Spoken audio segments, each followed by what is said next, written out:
taken. I believe in peace, but I won't be taken.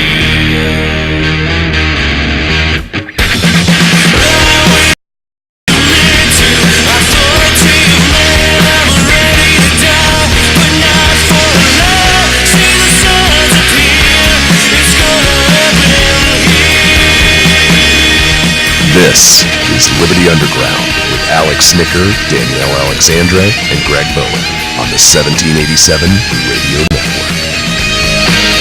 Well, good morning, Tampa Bay, St. Petersburg, Clearwater, everybody out in Provo, Utah, in Moscow, Russia. Hopefully Edward Snowden's listening today. Hopefully in Zimbabwe, where I do not believe that the Ebola virus has yet gotten to. And on the planet Saturn, if we're reaching that far today. This is Alex, co-host, Liberty Underground, along with me, the Duchess of Doing Stuff, Tripoli's favorite libertarian, a woman who, you know what, she really just likes solitude sometimes, and she revels in it. Danielle Alexandra, how are you doing? I'm doing well. Feeling well? Doing well? Yeah, I'm doing fine. All right, just making sure. Now, also working the boards as he does very well is a gentleman past Saturn. There's a special secret planet nobody knows about. And on this planet, the planet is called the Sinister. It is an Earth-like planet. I mean, you can hold, life there. And there are beings there that have 4 legs and 7 arms. And on this planet, Greg, in one of his space journeys, landed on the planet, and they instantly made him the prime minister because he only had 2 arms and 2 legs. Because I actually have bilateral symmetry. Yes. And so the Prime Minister, Greg Bowen, how are you doing, sir? Awesome. You like that one, huh? Yes. I'm pulling that one way out of my ass, just for the record. How many space journeys does Greg have? He goes on a lot of them. About once a week. About once a week he goes on. Depends on you know what it is? It really does depend more on the dealer than anything else, though. So my private space program is more active than NASA. Yes, it is. Yes, it is. Just shows you the free market works, by the way. Hopefully everybody's doing well. Hopefully everybody's doing very, very well. There's a lot of different stuff that we're going to get to today, but today's show is going to be a little bit of fun. One of the reasons it's going to be a little bit of fun is because, well, let's see how I can say it this way. Sometimes you just need to have a little bit of fun and not worry about all of the different things that are going on out there. As many horrible things that are going on out in the world, you really need some kind of relief, something to get away from all that. Yeah. Absolutely. So we're gonna mix the stories up. It's gonna be a mixture of good stories and kind of fun stories at the same time, and really some stories. It's like what happened when I was in school, kind of stories. And we're also going to introduce a couple segments this week. And one of the segments, we're not going to get into the story right now, but I'm going to tease it right now, is the Republican Conspiracy Theory of the Week. That is going to be one segment that we get into, but we won't do that necessarily right away. We'll get into that in a little bit, though. But that means you have to listen to the entire show in order to find the wild conspiracy theory of the week. Because not only have the Republicans co-opted Tea Party groups and many other things, they have officially co-opted tinfoil hats. Yes, they have. They have totally, because I've heard some conspiracy theories that trump anything a libertarian's ever said. Just trump the crap out of it. But last night, I'll get into a little personal story for last night. Last night, I was involved in a debate. It was at the Winter Haven 912 group, and it was 3 conservatives against 3 libertarians about conservatism and libertarianism and the differences between the two. And it was billed as, the big debate. Now, I was happy to go there because one of the people is one of the conservatives that doesn't really like me very much, and the feeling was mutual. Kind of still is. I mean, I did shake hands. I did do the congenial thing of being a nice person, I guess. But he was there, and he was one of Scott and them didn't tell anybody that I was the third. So when I got there, I did get some looks like, better bring it in the big guns in this one, huh? But let me just say a couple things. Overall, I actually thought it was a very good experience. I think that the debate moderators that they had were very fair. They did a good job. They did the best they can to abide by the rules that they had put forward for the debate, because there were rules for it. Even though the crowd was not necessarily following the rules that were given, because the one rule was you couldn't make a speech, you just had to ask a question for the people asking questions, and a lot of people would go up there and give a little bit of a speech, and I'd have to go, moderator, what's going on? And they'd go, can you get to your question, please? And then the person would finally get to their question. And then some would actually want to argue back as we were giving a response, and then be like, moderator, they can't do that. And then they'd have to be quiet at that point. The funny thing is that in Lakeland, going on at the exact same time, Adrian Wiley was having a meet and greet put on by the Libertarian Party of Polk County, right? It was put on by the campaign. Oh, the campaign put it on. But a lot of the people from the Libertarian Party of Polk County were there. Except for 3 of us who were at the debate. The rest of the crowd, all people that were not libertarians. Well, because every libertarian in Polk County was at Adrian's event last night. Yeah, because a lot of libertarians, most of the libertarians, very well attended. all the active ones over with Adrian's thing. So it's 3 people against, they got 70 people probably there. So it's 3 against 70, basically. So I go there, though. There's 2 platforms. First thing I notice is I go there, there's 2 platforms. There's their platform and our platform. Now, both platforms look pretty much identically the same, except for one thing. Theirs had stairs. Ours didn't. Now, this thing is probably 3 foot up, which, for me, not really a big deal. But for one of the debaters on the Libertarian side was quite a challenge, because he's a bigger guy, has some knee problems and things like that, and a little bit of an older gentleman as well. So you take those 3 things into consideration, and it makes it a little more difficult. But it was just so noticeable that I'm like, oh, we don't get the stairs, huh?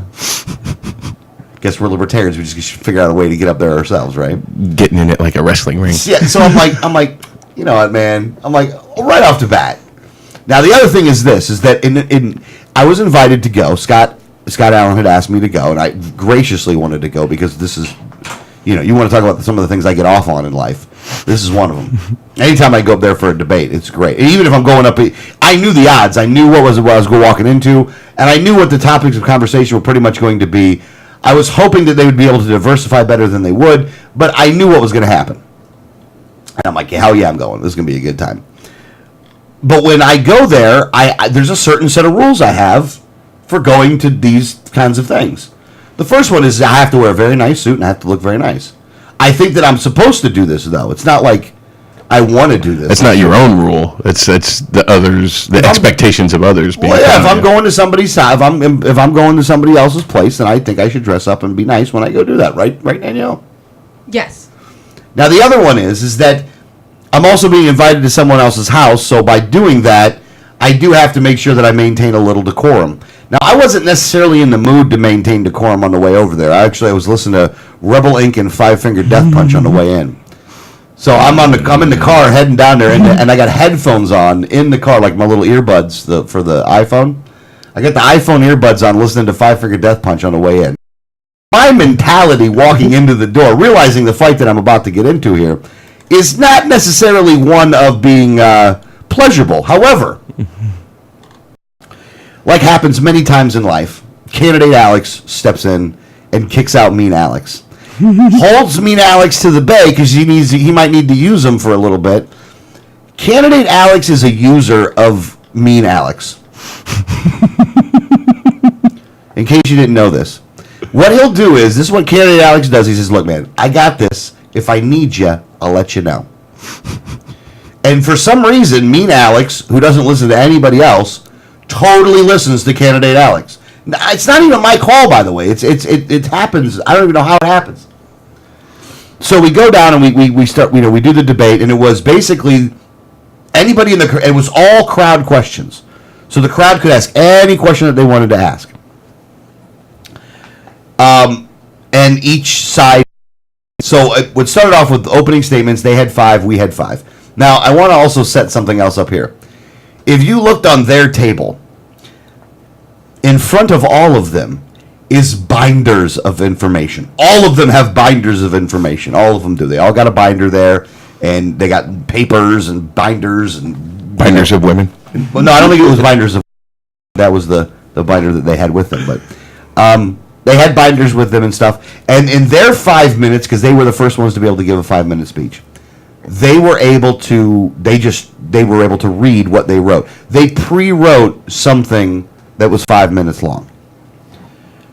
Libertarian side, not one piece of paper amongst the three of us. Nothing. No papers at all. Just the three of us sitting there, no papers. They gave about conservatism and basically accused us of being a bunch of humanists without accusing us of being humanists. They talked about, humanism and how that's bad and how, you need the Bible and you need religion in order to have a moral society and that's what conservatism is and things along those lines. Again, I'm totally paraphrasing what they said. Not for any derogatory reason, but just I don't have it written down like they did. Because if they couldn't repeat what they said if they didn't have it written down. And then I went into then our side talked. Scott talked first, thanked everybody for being there, did some of the politician-y kind of things, said a whole bunch of stuff. I don't think, and then all of us kind of focused on our own thing. Scott was more of able to go and do back and forth with the crowd. Like he was able to go down a road with the crowd. I couldn't go down because that's his place, so he can be more aggressive than I can be. Richard actually used religion very heavily in his justification for libertarianism and can quote chapter and verse as to why he believes the way he believes. I, on the other hand, probably gave a much more generalized view. But my thing was, and this is what I said, again, I'm not going to give you exact words because I wouldn't be able to tell you anyway. I didn't write it down. I said, look, libertarian philosophy is pretty simple. Is that you're free to do as you fit as long as you don't infringe on the rights of another. But let me clarify that. It doesn't mean that you have to like the actions of others. It doesn't mean that you can't do things that can try to influence people's behavior. It doesn't mean that you have to, you have to be quiet when people do that. You can say, I don't think that you're doing the right thing, and whatever, if you're committing a sin or if you're doing something else. And I say that the society does have a responsibility to have a good society. But that is a voluntary thing, and it's all about voluntary associations, and it's not about you forcing other people into what you think is the right thing to do. Again, as long as they're not infringing on the rights of another. And went down that road basically with it. I was a little more eloquent than I am right now with it, only because I can be more eloquent when I'm on stage for some reason than I can be talking to you, looking at your face, Greg. I'm not inspiring. I wouldn't say that, but I don't like you. Not inspiring to eloquence. Yeah, you know what it is when you got to feel the room, man. I'm one of these speakers, man, that literally I got to be able to feel the room, and I have to go off of that. Right. But I can use it don't get me wrong, I can use it very effectively, but I have to be there in order for that to happen. And I went down that road with it, and basically was like, the part of that phrase that we talked about, that you should be free to live your life as you see fit, as long as you don't infringe on the rights of another. When you expand upon that, it is to say that if you don't agree with things like gay marriage, well then I'm not asking you to agree with that. It's not, you can hate it all day long if you want. Just don't have the government make a rule. You don't like drugs? Don't do drugs. You want to protest people doing drugs? You want to shun people because they do drugs? You want to, in your workplace, say that none of those drugs are allowed and I'll fire anybody that's doing any drugs? You have every right to do that. I will defend your right to do that. But the government doesn't play a role, and that's what I was trying to get to. Is that the difference here is that what you think the government should do and what the government really should do about these things is two different things. First question out: why do you libertarians think that you need to run for office and ruin it for Republicans? That's not the exact quote, but that's pretty much what they said. And that one was easy. I go, statistics just prove you wrong. And I went down to the reasons why, and Scott said the same thing, and Richard did. And then because I talked about Sarvis, and because I actually went down specifically the Sarvis race, I go, if you look specifically at the exit polling for the Sarvis race, He got more votes from liberals than he did from conservatives. That's just a fact. That's just the way it is. So the split the vote thing does not matter. It did not happen. And Scott actually was the one that went down the road is they earned it. Nobody owns, you don't own anybody's vote. They earned it. So Scott went down that road, which was good. That would have been the road you would have went down. Yeah, I when you phrase something, based on, stealing, or, to steal something, that means someone has to own it to begin with. Yeah. And the fact is nobody owns my vote. And I get very angry when Republicans think that they would be the ones to own my vote because, and we, since we get the question all the time, I actually did sit down and think about it, how many times I've voted for a Republican. And I can say, in all the years I've been voting since I've been 18, I may have voted for 4. Yeah. Total. Generally will never vote for a Republican. I find their views to be repulsive. Yeah. Me as well. And so the problem that comes in with that question too, and the one thing I did say to the guy, I actually reject the premise of your question, but I'm going to try to answer it anyway. Because I said, I reject your premise. You're wrong. You're just wrong. And I did say that on stage, and I did it nicely. I didn't do it meanly, but I did say I reject your premise. And then I went into the why on it.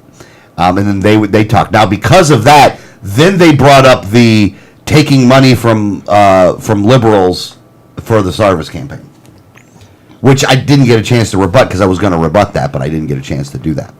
And then they kept going back and forth. Now, there were rules that went with it. People in the crowd did keep violating the rules because they'd all go up there and give speeches on stuff. It was very heavy on the marijuana, which really sucks, by the way, because... Look, I can't say it I can only say it so many different ways, and they keep bringing up scenarios where they really do think that they got a gotcha, and every time it's like, no, that's not what we're... It's like they're trying to bend it, thinking that I'm not watching you bend exactly what the hell I just said. And in that one, Royal did violate the rules, and he talked about Adrian, and he talked about how he came in here and he lied or this and that and blah blah blah blah blah, and I had to, and I'm like, look, he's going against candidates here. He's not allowed to do that. I need a rebuttal. So I did get one rebuttal, and I was able to rebut that. And we didn't get to go down any foreign policy stuff. We did get to go down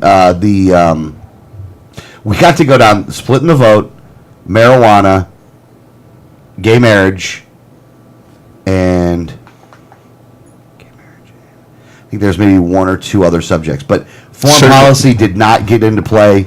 Cronyism did not come into play. A lot of these other things did not come into play, which was very unfortunate. Too many people were just really, really stuck on the marijuana thing. Certainly sounds like a Republican event. Yeah, it really... Well, the funny thing is that now the one guy on their side actually did talk about the need for a third party, which I thought was very funny. And then you're like, hey, yeah, we're here. Yeah, exactly. And the other thing was this. It was liberals against conservatives, but even the crowd wasn't calling them conservatives. The crowd was calling them Republicans. Nice. So that was kind of funny, actually. And we weren't doing it. They were the crowd was the ones that were doing it. And I did kind of sit there and kind of laugh a little bit, like you guys can't even keep it straight yourselves like you're supposed to. Like, what are you doing? And the crowd, there was a mixture of anger and one question that was asked. A gentleman by the name of John Lindsay, who phenomenal guy. I love the guy. Steve's Republican, but I love the guy. He asked what's the proper role of the federal government. The Republicans got to answer that one first, and they were all, I wouldn't say they were all over the map. They were like, oh, they need to be very limited. They need to be doing one of them, drugs and healthcare, not healthcare, drugs and national defense should be the big thing, and some other stuff, and highways and roads, and they listed off some stuff. Comes to our side, Scott responds to the marijuana thing, and then he gives me the mic, and I go, John, only what's in Article 1, Section 8 should the federal government be doing, and they shouldn't be doing anything else other than that. And this is the problem, because those guys just contradicted themselves. They talked about the Constitution, and they contradicted themselves in the whole thing, because you don't want the government doing those things, and this is the problem. Because when you say Article 1, Section 8, but I kind of want to do this, I kind of want to do this, that's how you get Obamacare. And that point was driven home very well, and I think that the people in the crowd, that one where we got, like, again, I don't know if they didn't do a straw poll at the end to see who won. And considering it was a room full of conservatives and we're libertarians, I really don't know how well we'd have come out on that straw poll. Right. But I will say this. If they had to been intellectually honest about it, we beat them. We won. Right. Only because we were able to secure our argument very well, considering all the stuff they were laying out there. And even the stuff they were laying out there, one time Royal went through all these statistics, and it was our time to respond. It was a marijuana thing. He goes, Scott goes up there and says, he might be right in all that stuff. It's irrelevant. None of it matters. Here's why. And then would go down the road as to why. And I thought it was very good. So that was how I enjoy that. Meanwhile, Adrian and Danielle were in Lakeland with all the libertarians, having a good time. So that was good, though. I'm glad I could do it. Look, and in all honesty, here's the thing. There's some things in life that I thoroughly enjoy. I like a good steak. I like a good cigarette. I like a good smoke. But I love being in debates. I really love them. I always feel so much better when I'm done. Last time I was in one of these things, it was a long time ago, actually. It was a Republican and a Democrat at a college. I had so much fun on that one. Because it's a weird game that when you have those, it was just three of us, not panels. It was only three of us. But in that three of us right there, though, it's fun because at one point you're backing this guy and one point you're backing this guy. Backing them, you're also backhanding them because you're like, they don't even believe that, though. You know what I mean? It's like, well, they're not doing that, though. This is what they're doing. Or I understand what he's saying, and I would agree with that, but that's not what they're doing. Here's what they're doing, and here's where I would do it. So I love that. If I'm ever invited to one of these things, it gets high priority in my book. And I really like to do it. Danielle does not find the same enjoyment in it that I do. However... Well, I'm never actually involved in any of the debates, so. Oh, I'm gonna find a panel. I'm finding a panel one. And I'm bringing you with me because I would have. She has to sit and listen to you talk again, and then deals with the aftermath of the debate when it's over. So it's not as fun for her. Yeah. Well, let me just say this. I'm gonna find one because the thing that I am not really good at on these debates is that I don't get into. I can't remember all the numbers. You know what I mean? Like, I can't remember all the numbers. And, Miss freaking Wikipedia over here, remembers all the damn numbers. So it's very nice to be able to, in these debates when you're doing panels, is to just go to the panel. Because even in the panel last night, like, when it came to religious issues, Richard was the guy to go to and could chapter and verse the whole thing. Right. And it was beautiful. Like, and he would make he at one point he says, Jesus was a libertarian, right? And in a room full of conservatives, honestly, that's like kicking their dog. Right. That's just like, that one actually got a reaction from the crowd, and I didn't even complain because I'm like, well, you can't say that in a room of these people and expect them to be quiet. and then Scott Allen goes, what do you think, he was a Republican? Awesome. So, and nobody actually said yes. Not one person said yes to the Jesus was a Republican thing. Because they would have to defend it at that point, and you can't defend that. Yeah. Maybe he wouldn't bomb the brown people where he was from. Yeah, the people who are talking about glassing his homeland are not the same people that he would align with. Maybe not. But it was a good time, though. It was very nice. Now, what happened at the end was, and a lot of this was the discussion did go into, while this was a debate between two different sides, what their point was that there's much more in common than we have apart. And while when it comes to the people, I would argue that there's a little bit of truth to that, but I would make the same argument to a grouping of Democrats too, though. Yeah. Right. Like if it was us against the Democrats in one of those things, like conservatives against liberals, or libertarians against liberals, let's say, or libertarians against progressives, I think you can make some of the similar claims there. And that's the part that the conservatives actually don't get. Mm-hmm. That's the gist of it is they can't... It doesn't even enter into their minds that liberals or progressives would like libertarians. Yeah, and I think that's why I hate the whole premise that one side owns our vote, because at the end of the day, there's a lot of things that I agree with on the GOP side. There's a lot of things I agree with on the Dem side. I don't belong in either party, which is why I'm not in either party. And I'm going to look for the person, I'm going to look for the person that best represents my ideals.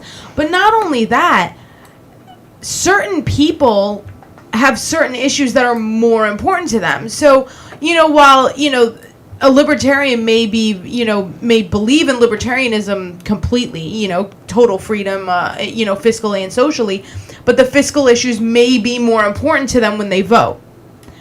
But then there's going to be people like me who is more of a civil libertarian, where as much as I do agree with the fiscal issues, the civil liberties issues are the most important to me.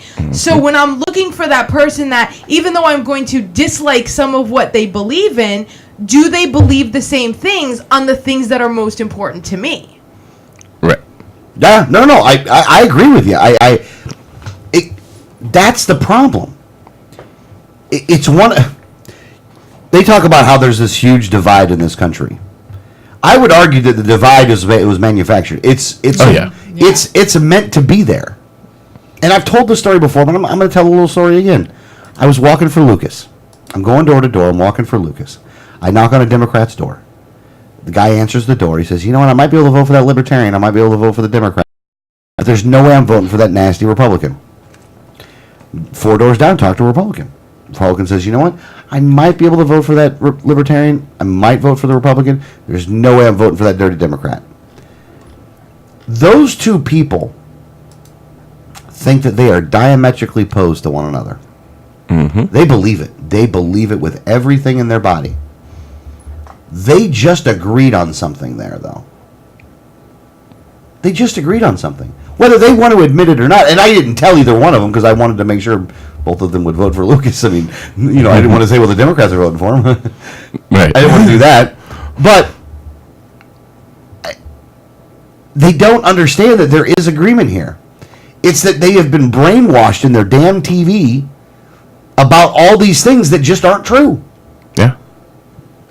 And the real part about it is, it doesn't matter what you believe. The politician doesn't believe the same thing you do on either side. I mean, look, Democrats are being lied to all day long, just like Republicans are being lied to. And people get mad at us because they're like, well, you go after Republicans more than Democrats. You know what? I live in Florida. If I lived in New York, I would go after Democrats more than Republicans because that's who'd be in charge. Yeah. Republicans are in charge in Florida. Whether they want to admit that or not, Republicans are in charge in Florida, which is kind of the point. And it ain't changing anytime soon. Honestly, every Democrat running for office right now for State House and State Senate could win and beat every Republican that's running for State House and State Senate, and they still wouldn't have the majority in Tallahassee. It's mathematically impossible, right? Mm-hmm. Yes, it is mathematically impossible. It is mathematically impossible for this to happen.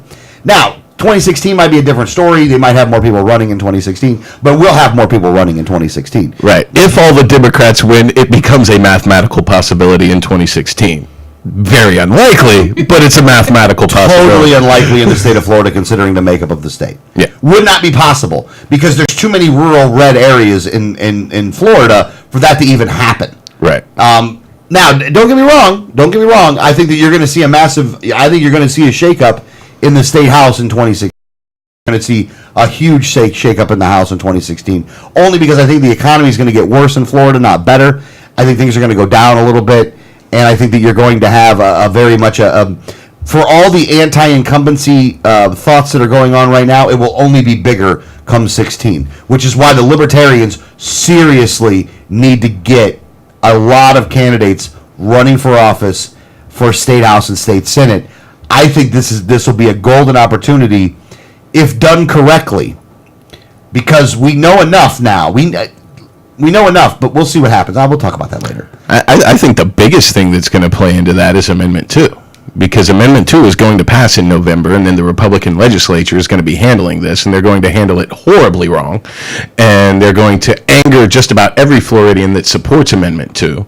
And so the Floridians are going to turn against them as they see them poorly implementing Amendment 2. Yeah.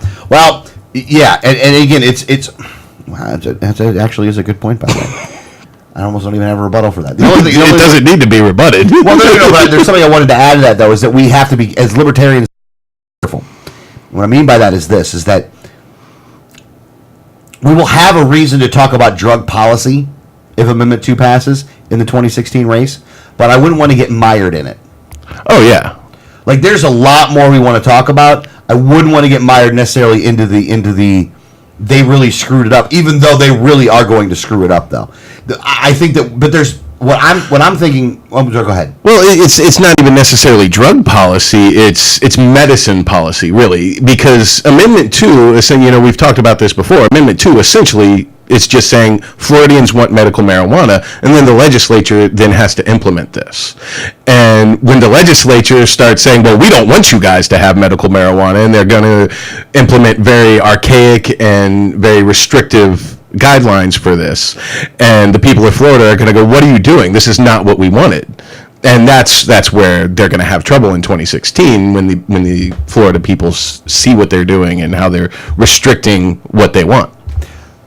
Okay, I'll go with that. Well, maybe I'll leave it. I'll leave it at that. No need to get crazy into it. The only thing is I understand what you're talking about, how it's medical policy. That's not what's going to play, though. Oh, no, because here's the thing. Anybody that's smoking it, for the most part, even the guys with medicine, are still going to call it drug policy. Well, Only because it's in that category. Whether we want it to be or not, it's still in that category.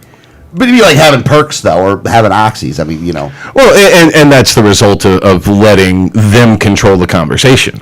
Yeah, that's letting everyone else control the conversation. Right. I don't think we can get everybody on even the people that support it. By the way, this is not this is not those that would be derogatory to it. I'm talking about those that would support it. Still, we can't get them to change their talk track on it. Right. And I do my part to try and change those conversations and get people going on the right way whenever, just like whenever this synthetic marijuana, somebody smokes K2 and then the headline reads, oh, a teenager in the hospital from smoking synthetic marijuana, and then I go in and I go, teenager in hospital from smoking potpourri laced with chemicals, fixed it for you, because it's not synthetic marijuana. There's no such thing as synthetic marijuana.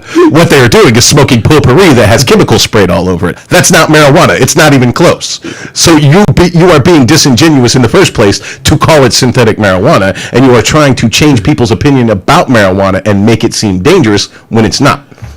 Yeah, that is actually kind but of funny. Smoking potpourri can be dangerous, so don't smoke your potpourri. It is for scent and visual purposes only.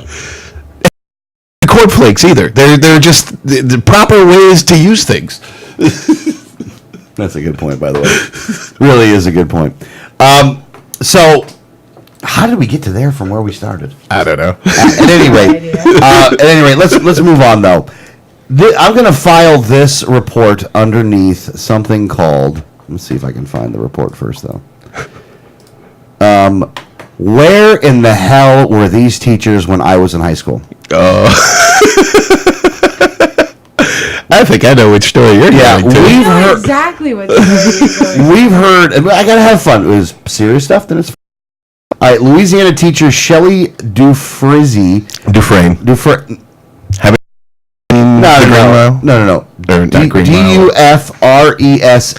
It's Dufresne. Yeah. That's Dufresne? Oh, okay. All right. Shawshank Redemption, Andy Dufresne. Yeah, but I didn't read. They didn't show his name, how it was spelled. They did in the book. Well, I didn't read the book, man.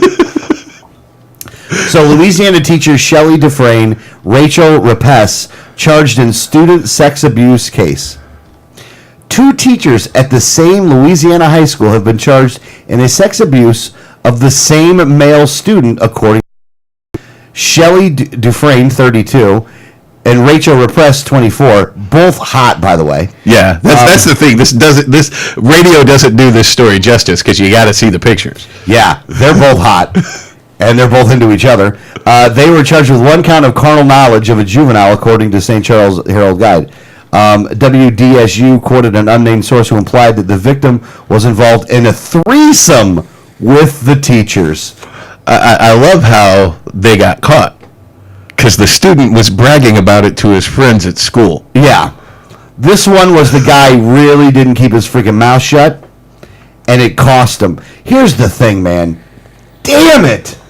What the hell is going on in schools right now? You got threesomes going on with two of probably the hottest teachers in that school and the 16-year-old student? You asshole. You can't keep your mouth shut for that one? God, you're dumb. That's something. Honestly, hold on, let me just finish this one more statement. Honestly, if the other students in that school kick his ass, I actually don't have a problem with it. I think he violated the nap. Go ahead. That's something that you brag about as an adult afterwards. Like, years and years later, you're like, well, this one time. But you don't do it while you're in school. Right. You wear that badge going into college. You keep it shut while you're still in that school, in the teacher's class. You keep your mouth shut. Once you leave that high school, you go into college, then you start talking about it. Man, what a freaking good time right there, though. I mean, really, I saw the story, and then I'm like, oh, threesome, huh? What's going on here? I'm like, oh, my God. It was a threesome with those two? I know, because a lot of times you see these stories, and it's like, wow, it's like the teenagers really just, like, trying to get some sex, because it's like, well, who would have done that? But then every once in a while you get these stories, and you're like, oh, yeah, you're feeling like Van Halen, all hot for teacher there. Yeah. I mean, no. I will say this. Now, I will say this, Greg. In a lot of the teachers having sex with student stories that I've seen, that it's the female teacher and having sex with the male student, over half the time, the teacher's actually somewhat good looking. I'm going to go. I'm going north of 50% on that one. I wouldn't go too far north of 50%. I'd go north of 50%. I'll give you 52. But I mean, you see a lot of these stories where you see the picture and it's like, ooh. Yeah, I'm going to say something else too. Is that we see these stories a lot now, and in seeing these stories a lot, it's we think that it's a new phenomenon. I don't think it is. It is not. No. It is not at all, because I can tell you of students that I know were with teachers when I was in school. Mm-hmm. Like, and that was 20 years ago, so this is nothing new. Yeah, this is not anything new. This has been going on for a long time. It's much more highly publicized. We are living in the internet age where information travels fast, and the news stories that get attention is what gets pushed. These kinds of stories get a lot of attention. They get a lot of hits. They get a lot of viewers. So this is what the media groups that are in charge of the news. Listen, and you have a generation of kids that feel like every portion of their life has to be a status update. So you have a lot more people talking about these things than there ever was. But and when the teacher is, I find it to be a problem when you do have the younger students that are involved in these things. But at 16, 17, 18 years old, when they're in school, and you have a teacher that most of the teachers that you're looking, they're in their early 20s. You wait 2 years, and these guys can be married, and no one would think anything of it. Like, oh yeah, no big deal. 5, 6, 7 years between people is not normally that big of a deal. So. But, obviously when you see the stories of it being a very, younger and, when it's in middle school, the early high school years, then I do find it to be a big problem. But, we knew these things were going on when I was in school. Mm-hmm. I mean, like this isn't new. We just well, you don't want to get the teacher in trouble, so you just didn't say anything because honestly, most of the kids I went to school with were 17, 18 years old. So, we were like, screw you guys, I'll do what I want. Yeah. Well, now out of all the ones that you know of, out of all the teachers that you know of, which one was the hottest one, do you think? Oh, I think without question, Deborah LaFave kind of takes that title. Takes the cake, boy. Yeah, if this was a Miss America competition, that one's going to be the winner right there. And let me also say this: is that I don't necessarily condone the behavior. I don't think it's good behavior. However, I mean, look, as long as it's consensual. Look, if they get caught, they get caught, and the rules are the rules, and you violate the rules, you violate the rules. And teachers shouldn't be banging students for the fiduciary reasons alone. They shouldn't be doing it. Mm-hmm. You know what I mean? Did I use that word correctly? Somewhat. All right. So for those reasons alone, they shouldn't be doing it. However, if you're a 16-year-old guy, man, and you get to bang, you're the hottest teacher in the school, dude, you are for all intents and purposes, the man. And you're taking that opportunity. Yeah, and you're doing it. Yeah, you're taking that opportunity and you're going for it. It's weird that we and I will admit there's a double standard. I will say it happens all day long. I will agree that there's a double standard here because I do find it disgusting if it was a 26-year-old man and a 16-year-old girl. I actually have more of a problem with that. But if it's a 16-year-old guy and a 28-year-old woman, I got no problem. At the end of the day, I really don't have a problem with it. Well, I mean, I feel like a hypocrite when I say it, though. Well, you are. I am, though, right? I have to. You are. It's definitely a standard societal double standard. And most fathers are going to high five their son when they hear that story, and they're going to call the cops when they hear that story about their daughter. Yeah, exactly. Here's the thing: if my son came to me and says, "Dad," he's 16 years old. If he came up now and said this, then I would have a problem. But it's a huge problem. Yeah, but at 16, he comes, "Dad, I had sex with Mrs. Smith or whatever," and I'd be like, "Did she make you?" No, I wanted to too. Son, let's have a talk. It's called loose lips sink ship, son. I know you want to tell all your friends about this. I know you do. I know you're begging to do it. Here's the thing. Do you want to keep banging her? Yeah, I would like to. Okay, great. First off, you got to be very careful about this, son. The second thing is, don't tell anyone. Don't even tell me you did it again. Don't tell anyone. You have to do it so I can't find out either. So don't tell anyone ever until college. Once you're in college, all the limitations run out. You can brag all you want to about it. Just know it's going to be a really cool story in college. And wear a rubber. Don't get her pregnant. Honestly, at 16, that's what I'm telling him.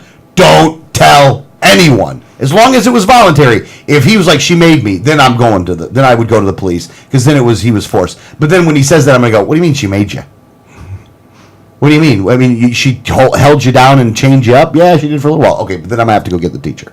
You know what I mean? Like you can't force him. But if it was voluntary and he's admitting that it's voluntary, honestly, I'm gonna tell him to keep his friggin' mouth shut. I mean, you keep your trap shut on this one, man. Have fun while it lasts, because it ain't gonna last. So you're not going to be the dad that runs to the cops? No. Well, which is actually what happens in a lot of these situations with the boys that have sex with female teachers. They tell their dad, and the dad runs and tells the cop. Yeah. I'm going to have a hard time telling these two without telling them to be quiet about it. I'm going to say, first off, I'm going to tell you something, and you have to promise now. Because if you don't make the promise now, I won't even tell you. And then I promise now you won't tell anybody what I'm about to tell you, and there's no actions where you're going to take. And they're going to be like, I can't make that promise. Then you're not going to find out.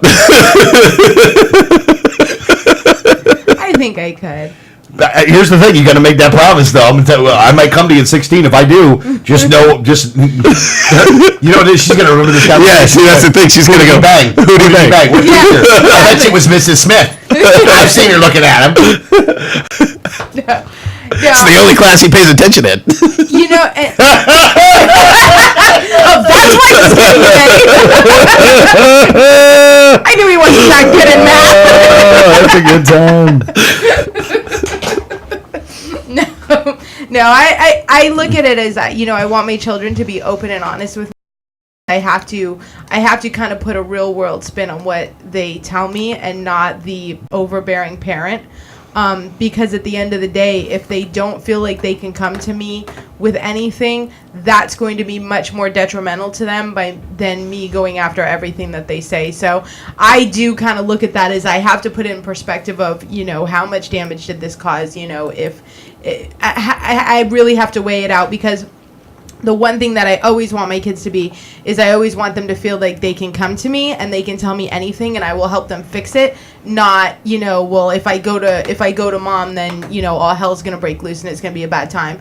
But that, they have a loving family at home that no matter what they've done, no matter what's happened in life, they can come to us and we're just going to work through it as a family and do the best thing for everyone. So I actually probably could take it a little better than Kelly.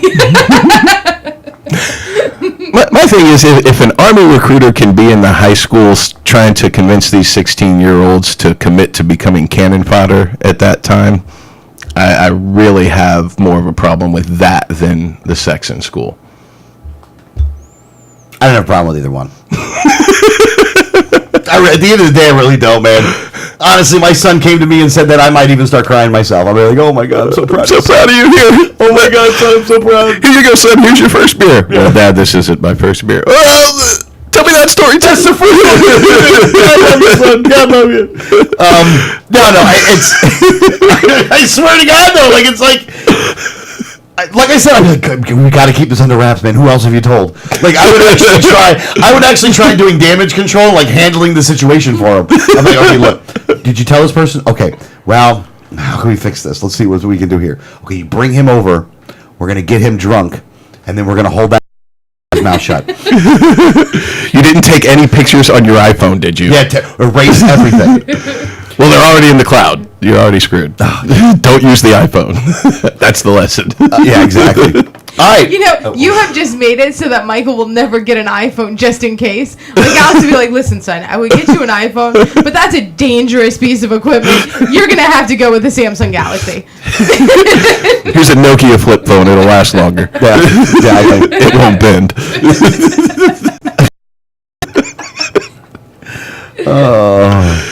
All right, we got a couple minutes here. Let's go into it. I think we talked about that subject. Yeah. If anyone is going, what happened to the Liberty Underground show? I would just like to preface this with, Alex did the show prep. So when you listen to the show and go, they normally politics, what on earth is going on the Liberty Underground show today? Because this sounds nothing like the usual smart, somewhat intelligent show that I usually get. Let's just say Alex did show prep because I was tired. Look, we're going to do a half hour on Ebola. I really want to try to lighten the mood up as much as possible before we go down that road, by the way. All right. Alex did show prep, so we're talking about weed and sex. Well, I got another subject here. Do you think that we've always, like, what's considered a normal sleep pattern? Normal for me is certainly not normal for the rest of the world. Let's go with what a normal sleep pattern is. Like normal for like how many hours of sleep you get and things whatever like that? Whatever you want to use. I don't know. I would say doctor recommended. What most people probably have is 8 hours of sleep per Straight, evening. right? Yeah. Straight, right? Did you know we didn't always used to sleep that way? Yeah. Oh, you did? Oh. But our listeners probably didn't. Thank you for ruining this. Sorry. They did some research on what used to be the norm in America or around the world, and this was taken from CE, collectiveevolution.com, collective-evolution.com, and this was a guy by the name of Eckricks, but he found that we didn't always sleep for an average of 8 hours straight, which is what you guys said. Instead, we would sleep 2 shorter periods throughout the night. All sleep would occur within a 12-hour time frame that started with 3 to 4 hours of sleep, followed by being awake for 3 hours or so, and then sleeping again till the morning. Mm-hmm. That sounds very, very, it's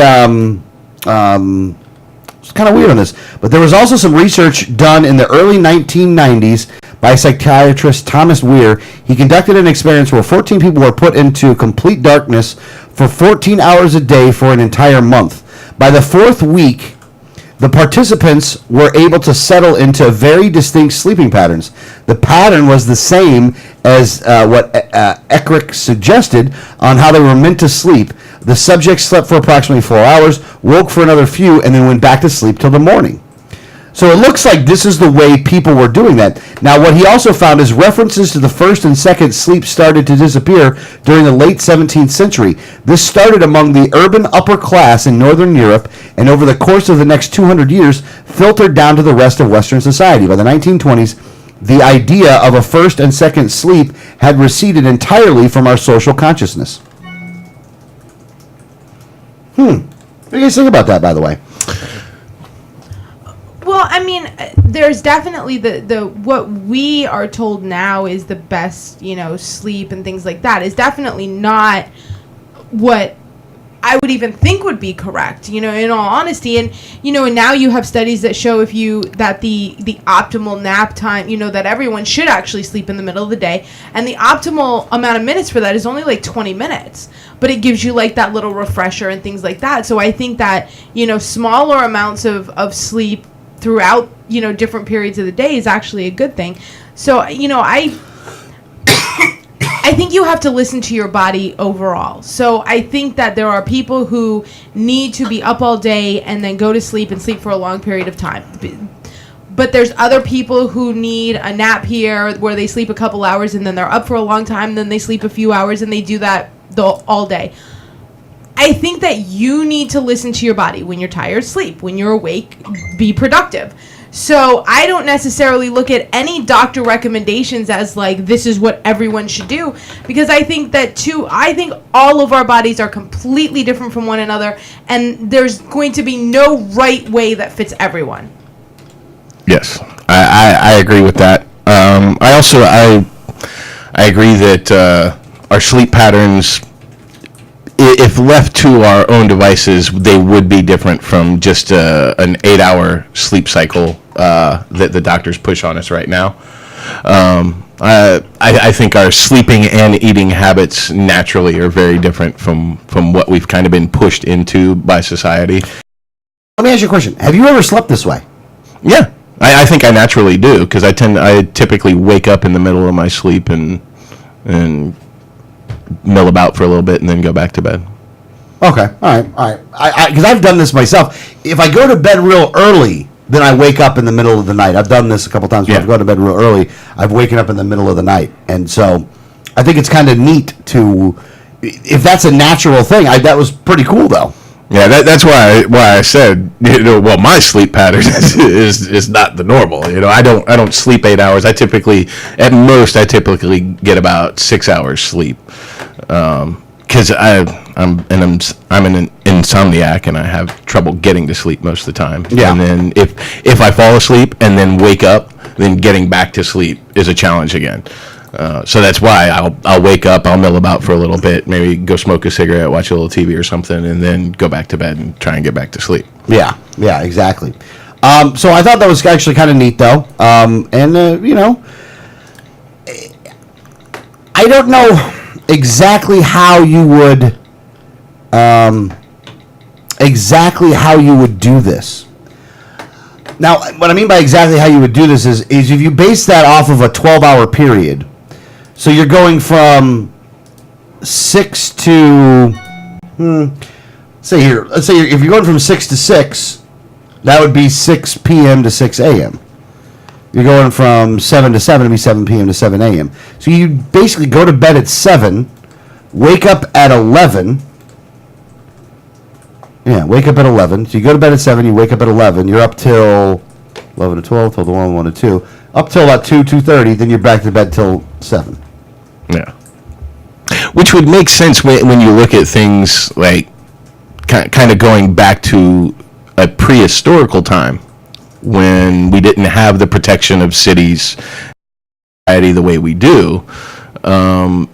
It's dangerous at night. You would have to be alert and ready to be able to defend yourself from other predators or possibly even other tribes that were threatening you at night. So it makes sense. Yeah, and I'm glad to see it, but at the same time, I mean, I'm trying to figure out how you would be able to function like as a work kind of thing with it, though. And what I'm thinking is that there's a lot of things that I'd have to do online that I would be able to do in that 3 to 4 hour period that I'm awake in the middle of the night that I would typically do from 7 to 11. Well, that's the thing. Our modern workday and what's expected of us as employees is very different from what our body wants and what it needs. Like the eating habits, what is actually better for us is not to just eat 3 meals a day, but to kind of graze all day long. and have more meals. He said graze. No, go ahead. I'm sorry. Well, yeah, it's kind of like the way a cow just kind of eats all day long, just kind of grabbing a little something all day. It's grazing, and that's how we should be eating. It's healthier for us. It's better for our gastrointestinal system and how it processes things. It's better for our bodies to convert that energy. It keeps us energized throughout the day, throughout our activity. And a lot of nutritional scientists and doctors agree that having 3 really big meals throughout the day plays a role in the body types that we have now in modern society. But it's really better for you to just kind of eat throughout the day, more small meals instead of a few big meals. Yeah. Now, do you think changing the way people sleep would ever catch on again? No. Do you think that would catch on? No, not in society the way it is, because our lives are dictated by our jobs, really. I got you. All right. If we have to work 8 hours a day, and we have to be awake and be there at 8 a.m., then we don't really get a choice in the matter, I don't think. Yeah. All right. Well, that was very interesting. There is something else. I guess the new unemployment rate came out. By the way, I don't know if you guys heard about this or not. The unemployment rate is down to 5.9%. Where? In America. Yeah, that's not true. I understand what you're saying. Based off the way that they calculate the numbers, it's true. However, they calculate the numbers all screwy. So I understand what you're saying. What the real thing is, and this was on Drudge, what the real thing that we should put out there, which is what the bigger truth here is, the labor participation rate drops to a 36-year low, record 92.6 million Americans not in the labor force. But because of that and the way that they've calculated unemployment now, we're having a problem here. Because they're saying it's down to 5.9%, but we, like I said, have a very, very low labor participation rate. At one point, labor participation rate was up in, higher 60s, and now it's in the low 60s. You know what I mean? Is where it's at right now. But you have a record number of people that are just not into not up there. And that number just keeps increasing every year after every year after every year, which is the problem. And this goes into the problem with the way that the government has done statistics. Mm-hmm. They're giving you the wrong number. And they're doing it to try to save their jobs. Yep. That's the only reason they're doing it, just to try to save their jobs. Because if people really knew how bad it was, they'd fire all of them. Yeah. Oh, absolutely. They'd fire every one of them. All politicians would end up just getting fired. This thing could go French if they really knew what the hell was going on here. I'd rather it go Hong Kong. Yeah. I don't want it to go. I don't want it to go there. So. I think it's interesting that our political radio show took 57 minutes to leave the topics of weed, sex, and sleeping to finally get to a political topic. Like I said, man, I wanted to give some good stuff. I wanted to do some different stuff in the first hour. I saw some articles that I thought were interesting, and the sleep one I actually did thought was interesting because I've done this before, so it's. Oh, I'm not complaining. I just think the funny thing is I've done where I'm up till 2. I wake back up at 5:30 and then go back to bed till about 8. Yeah. So, but I got to do that radio. I got to do my interview in the morning. So, but yeah, unemployment's at 5.9%. Democrats are going to be yay. Federally, the Republicans are going to attack, and then Rick Scott's going to use it to his advantage, and he's going to do the same thing Obama did, which is amazing, by the way. It really is amazing. I just don't know how nobody else sees the irony in that. They don't want to. They just don't want to. Those numbers Obama are using are just wrong. And they're completely correct when Rick Scott uses them. Yeah, exactly. One thing, but then Rick Scott's using them, and it's okay. You realize it's the same numbers, guys, right? Well, I mean, they're smart enough to. They're not smart enough to not trust the statistics in the first place. So getting them to understand that is. Yeah. Anybody who studies statistics for more than about 25 minutes understands that you can manipulate this to get whatever result you want. Yeah. So we'll talk a little bit more about the economy and things like that in the next hour. And but Ebola. right now, and Ebola in the next hour too. But we got to take a break real quick. Website 1787network.com, 1787network.com. You're listening to Liberty Underground Show.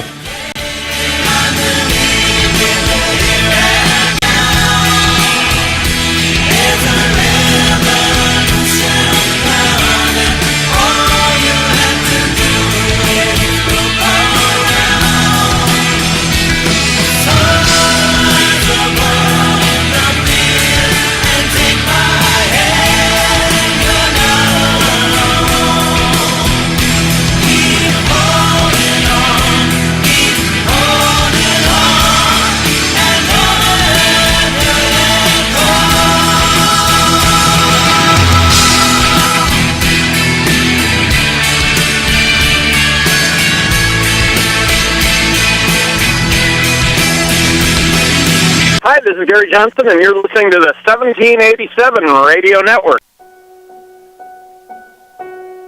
Are the people hearing our message, and they're realizing that the libertarian philosophy is essentially what most people believe. It's the simple philosophy that government should be limited, held within its constitutional boundaries, and that other than that, should pretty much leave people alone to live their lives as they see fit, so long as they're not harming anyone else.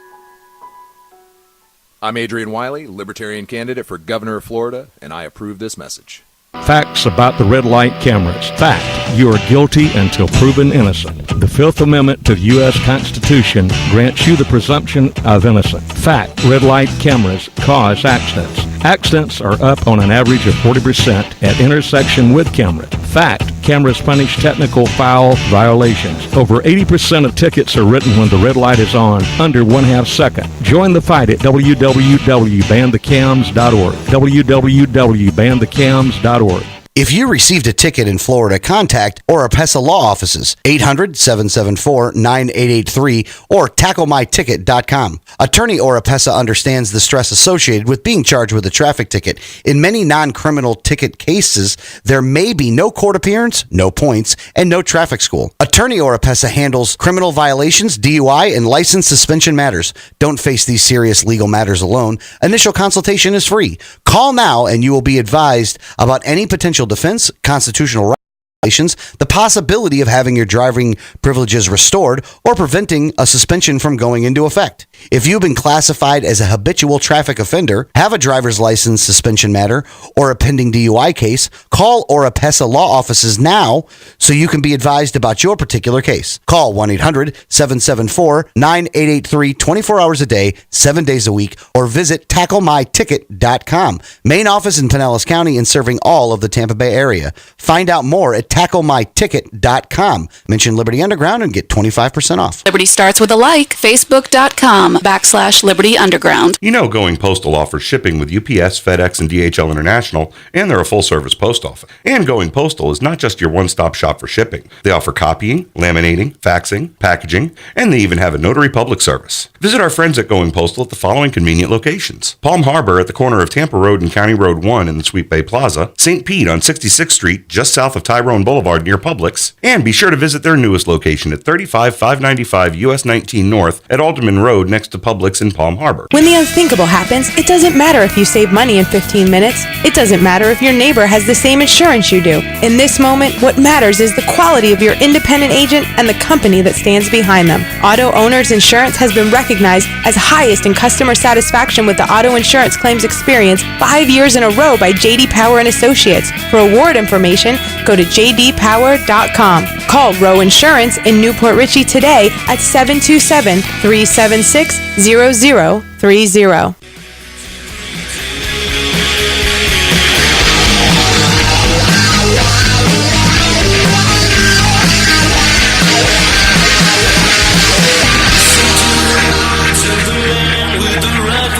Welcome back to Liberty Underground. This is Alex, co-host. Hour number 2, getting into all kinds of things. Like I said, we're going to have Bob Bob Harriman's going to be on in the second hour, replacing Branding this week, not permanently, but just for 1 week, because we did want to make sure that we brought a lot of attention to the Ebola virus story that was going on out there. Because there's certainly not enough attention on it already. Well, that was a joke. There is a lot of attention on it, but at the same time, though, it's something that does need to be discussed, though. Especially, I think we need to make sure that we do discuss it. But let's continue on to politics, which I think is kind of funny at times. And this is not in Florida politics right here, but I do want to do a little bit of a nationwide one. Now, first question I have for you guys: was Lindsey Graham ever in the military? I don't know for sure. Give me a couple minutes, I can find out. Find out if Lindsey Graham was ever in the military, by the way. Okay. Because there's a picture. It's in the Post and Courier and the Palmetto. I think the Palmetto Post and Courier or whatever. It's the South Carolina newspaper. But Graham actually turned down invitations to debate his opponents. So Graham won't actually debate the opponents that he has for his election in November. Now, Lindsey Graham is not a person that's necessarily afraid of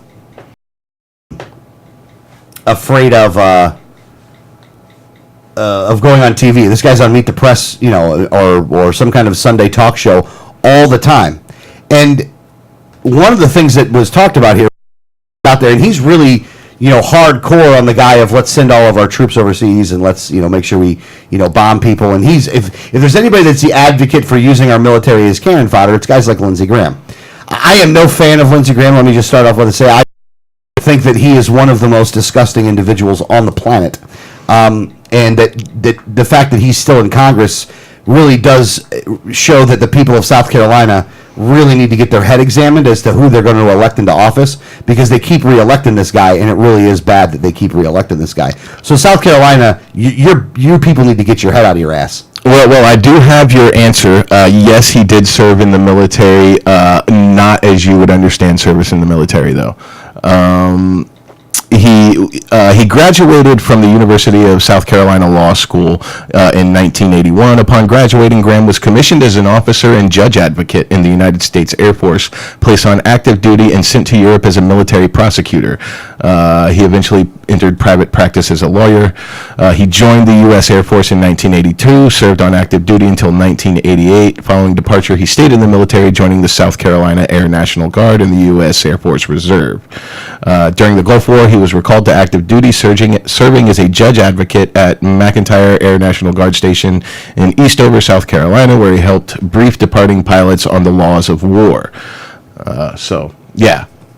All right. Was he in the military? Yes. Is that what you recognize as military service?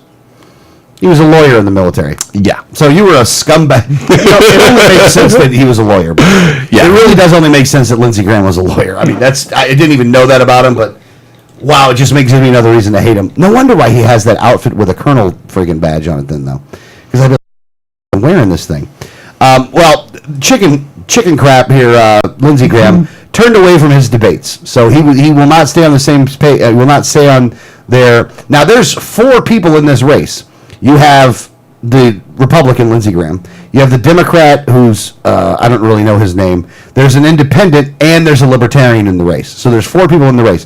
Now, the place that was holding this debate invited everybody but the libertarian. Imagine that.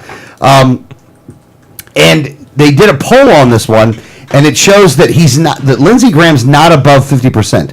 They said 46% was for Lindsey Graham, 28% was Hutto, who's a Democrat state senator, and the Ravenel, who's the independent guy, was 8%, 12% were undecided, so I imagine the Libertarians getting some of that thing there, but he wasn't in the poll. And then there's a Victor Coker, is the Libertarian in this one. But it just goes to show you, though, that Lindsey Graham is the first one that wants to bring troops and send them all over, God's green earth here, but is afraid to actually face the people that elected him into office. And my thought process here is for the people of South Carolina. If there's anybody from South Carolina that's listening, I don't understand how you can actually vote for Lindsey Graham right now, considering that this guy just basically just slapped all of you in the face collectively because he just refuses to debate. Like, he doesn't think that he needs to be accountable to the people so he can talk about his positions. And one of the reasons is I think the guy is a big tough talker when it comes to being on Fox News or being on MSNBC.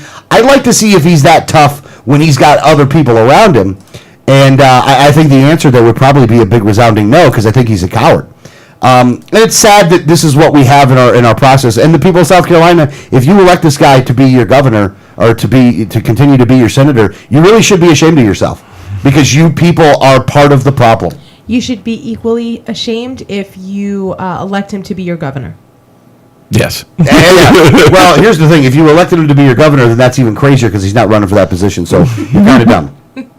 Even he's not trying to run for that position. South Carolina, get your head out of your ass. Let me just say that right now. Although that statement kind of stands. I've been to South Carolina, by the way, so it's not necessarily a bad place. It's a great place to be from. Yeah. It's a great place to be from. So that's Lindsey Graham in a nutshell for you folks. Big chicken hawk.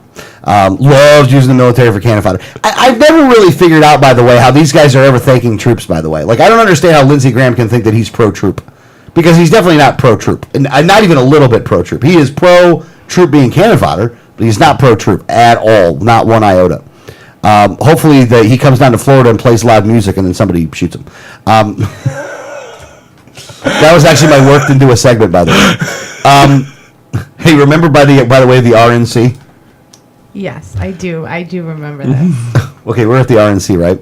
I love We're not at the RNC, but we're in Tampa. Is going on. We're outside of the RNC. And Lindsey Graham is across the street from where we're at, and we start calling him Sugar.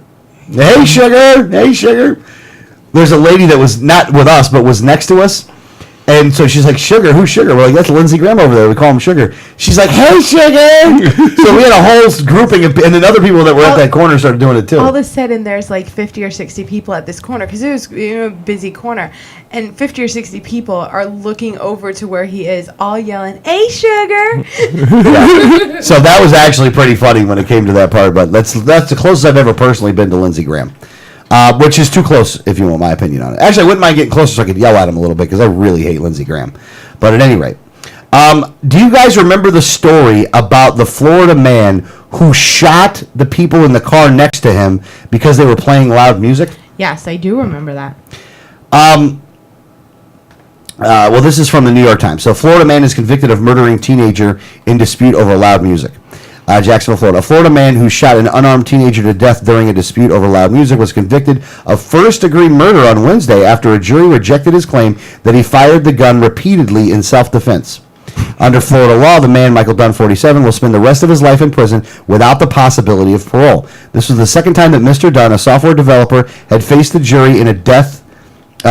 This is the second time that Mr. Dunn, a software developer, had faced a jury in the death of Jordan Davis, 17, a high school junior who was killed as he sat in a friend's car in a convenience store parking lot. In February, Mr. Dunn was convicted of 3 counts of second-degree attempted murder, one for each of the surviving teenagers who were with Mr. Davis, and of firing deadly missiles.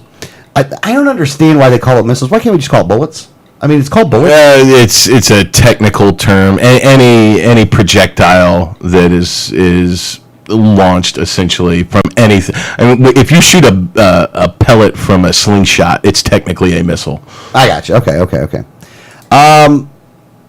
But the jury could not unanimously agree whether Mr. Dunn killed Mr. Davis in self-defense or as prosecutors argued. In a fit of rage on November 23, 2012, Mr. Dunn had said that Mr. Davis, who sat in a Dodge Durango parking lot next to Mr. Dunn's car, pointed a shotgun in his direction and tried to get out of the car with it. The police never found a firearm, and witnesses never saw one.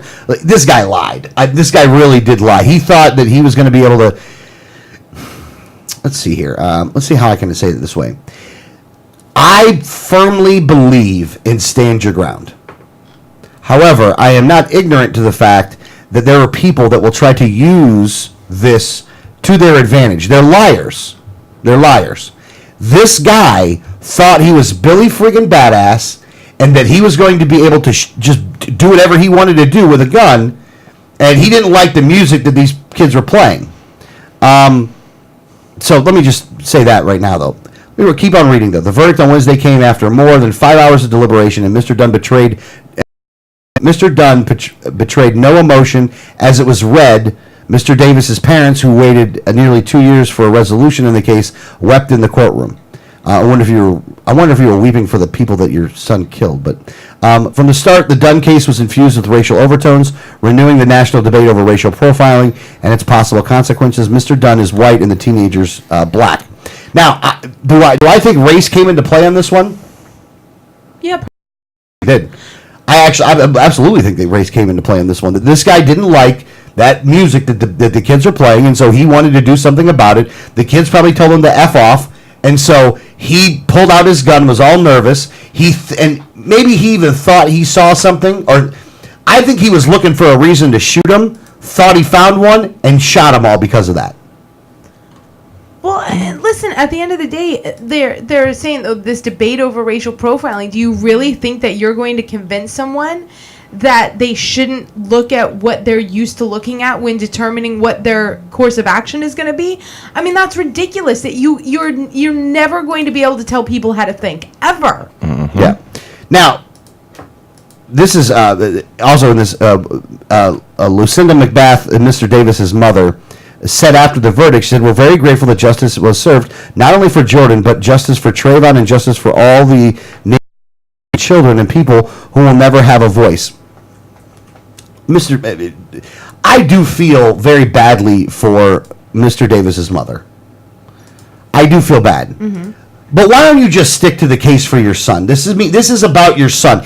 It's not for you to say that this is about all the other ones actually diminishes what this was all about. This was not about everybody else. It was about your son being murdered. Mm-hmm. And that justice was served for your son being murdered. It was not justice for Trayvon. It was not justice for all the names of the faceless, children and people who will never have a voice. Many of who are actually killed by other people of African American descent. You know what I mean? If we're going to go down the road here, this is what pisses me off. They try to make the death of their son about more than just the death of their son. Keep it to that. Don't go any further than this. This guy should have been convicted. The jury made the right call. Keep it to that. Stop trying to make yourself bigger than it is. Mm-hmm. You lose being a sympathetic figure in my mind because of that. One of the prosecutors told the jury the defendant didn't shoot Jordan Davis to save his life. He murdered him to preserve his pride, which I'll bet you had a lot to do with it, by the way. Oh, yeah. I think that's more true than even that lawyer wanted to admit. Listen, this guy told these kids, turn down the music. They probably had some words back, told him to mind his own business, and he got mad, and I'm sure none of that went down in the terminology I said, but in much harsher tones. And he got mad, and he acted accordingly. But at the end of the day, the only thing he was in danger of is a hurt pride and possibly from loud music. But even that is minimal because you're in a car, just drive away. He had every opportunity to not engage in any violence, and he chose to get out of his vehicle and engage in violence. And I think the jury did the right thing here. I think he absolutely should have been convicted of first-degree murder. Yeah. And again, the guy lied about the shotgun thing, so they could never find the shotgun. And he's now going to jail for a long time. And you know what? He should be going to jail for a long time. This guy should be in jail for what he did. And here's the thing: if you're going to use your gun, you better be right. And he also ran from the scene too. Like, it's not even like he stayed. Once you do the crime, once you do that, if you're going to claim stand your ground, then you have no reason to run. Stand your ground then. Yeah. This guy wants his cake and eats it too, and he wants to use this. And this guy's Michael Dunn is a bigger scumbag than even the murderer. And let me tell you why. Because he's using race, and he's trying to use racial epitones, and he's gonna further racial division in the country to try to get off on a murder rap when he's just a prick who shouldn't have had the gun anyway. had the gun. I'm not advocating that the government take the gun away from him beforehand, but this guy shouldn't have had the gun because you know what? He doesn't even have the right mentality to be able to use it. You thought you were cool. You thought you were Billy Badass. You don't like that thug music like you called it. So you said, I'm going to shoot him. Mm-hmm. Dumbass. You're going to the hole for a long time, and you know what? It's exactly what. No getting around it. No ifs, ands, or buts. You're going to the hole. You should be there. Don't murder people. It's funny because I was just kind of having this discussion the other day with a friend of mine. To me, this story about what actually happened there kind of says something about the change of basically the social contract and the way that we behave. It seems like the social contract used to be something along the lines of, I will not engage in objectionable behavior if you will not engage in objectionable behavior. But now it's more along the lines of, I will not be offended by your objectionable behavior if you will not be offended by mine. And basically, this kind of, I'm going to do what I want and you have no right to say anything about it. And it becomes a matter of pride. It becomes a matter of, you know, you got the one group of kids rolling down the street with their music blaring loud, windows open, making a spectacle of themselves. Then you got this guy who doesn't want to hear that, so he wants to engage in them, and it all goes bad. And it comes from the fact that neither of these parties had respect for the people around them in the first place. It's that simple. Neither of these parties gave a damn about the people around them. The one group didn't care about the people around them as far as what they heard and what they were forcing upon them, and this other guy didn't care about their basic human rights to life. So it's really a change in the way that we behave and how we treat each other, and I don't necessarily know it's for the better. Well, no, it's absolutely not for the better, and I don't think that anybody that's just playing loud music should necessarily be shot for it either. Oh no, and I know you're not making that point. I know you're not trying to make that point, and I just wanted to make sure I said this. The problem comes into play here. You're right. Is a respect thing? Is it the people in that car had no respect for the outside that they were at, and they were just, I'm gonna play my music as loud as I want. And anybody that has a problem with it, I'm gonna shoot their. And they called the guy a cracker. That is one thing that hey, cracker, So this guy goes, cracker, I'll show you a cracker. I'm going to pull out my gun, I'm going to shoot you. And did that stuff. I'll crack a few rounds on that. I'm a cracker on you, which is what the guy did. He shouldn't have done it. That's what he did. This is one of those things where everybody was Billy Badass, and then this guy actually pulls out the gun and says, I'm going to shoot you. Then at that point, maybe, and again, those kids didn't do anything to deserve to be shot. And there's no buts about that. But here's the thing. If you're going to get in an altercation, if you're going to be Billy Badass and project yourself as such, just know there might be somebody that might call you on it, which is what happened. Yep. Now, that guy deservedly should be put in jail, but it doesn't change the fact that you ain't breathing. Well, and it doesn't change the fact that as parents, responsibility to teach our kids what to do in these situations. That, your, tough guy persona isn't going to go very far if the person that you do that with is not altogether there and is willing to shoot you. And at the end of the day, we always say, kids know everything and are bulletproof, but it's our jobs as the parents to remind them that they're not. Yeah. Mm-hmm. Well, and the other thing is this, if Mr. Dunn would have done that and to my son, he would not have been going to jail. He wouldn't have made it that long, would he? Nope. I'd have killed him. And you know what? I'll take whatever crime I'm going to take, but he's a dead man. A dead man. You violated. You killed my son. I'm coming for you. I'm not. Justice will not be served by a courtroom on this one. I'm going to save the taxpayers a whole lot of money. You're dead. No, because then they're going to be paying for your trial. No. I'll say I did it. I'm guilty. Go ahead. Do what you got to do. Let the jury. I'll go. Well, no, I wouldn't let a jury trial because I think I'd get off. You don't get to opt out in murder. You have to go before a jury. Yeah. So, well, here's the thing. We'll make it easier then. So, yeah, this guy's not making it out. Now, his ex-girlfriend actually hurt him. Actually, so prosecutors damaged his credibility by putting Rhonda Rauer, Mr. Dunn's former fiance, on the stand. In a tearful testimony, Mrs. Rauer, who was inside the store when the shooting took place, said Mr. Dunn complained about thug music in the night and the day after the shooting. he never once mentioned that he had pulled out a firearm. So somebody was. It's good that his fiance was willing to tell the truth. Yeah. Well, that's why they say ex-fiance. Yeah, ex-fiance. Well, I don't think the woman was going to stay with him, considering what he did. Yeah. Yeah. And it really is a matter of hurt philioma all over. It's just egos running wild and an overdeveloped sense of self-importance from all of these people. Yeah.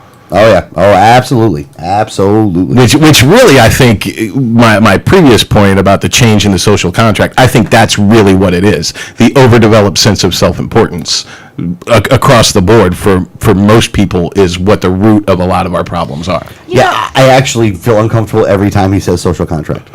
Yeah. I know it's bad language in libertarian circles, but don't you, and maybe, and I don't know, and this is kind of one of these broader ideals is, we live in a society where we're teaching children at a very, very young age that they are literally the center of the universe, that everybody, deserves high praise just for showing up, that everybody gets a sticker, everybody gets a trophy, everybody, and we've created a culture in our society that if your children aren't the center of your universe, then you're a bad parent. So we've made it to where, we're teaching children that the world revolves around them in particular. And then all of a sudden, as they grow up, they've never been taught the lessons that you're going to have to deal with some things and not everything is going to go your way. So, I mean, I kind of look at this as, what we're seeing now is kind of this overimportance that we've put on, making sure every child feels, that they are the most important person in the entire world, because, we've to where, if your kid is just a jerk to my kid, I still have to invite your jerk kid to a birthday party, or else we're not allowed to hand out invitations. Maybe if your jerk kid didn't get invited to all the birthday parties, he'd realize he's a jerk. Have to adjust behavior. Right.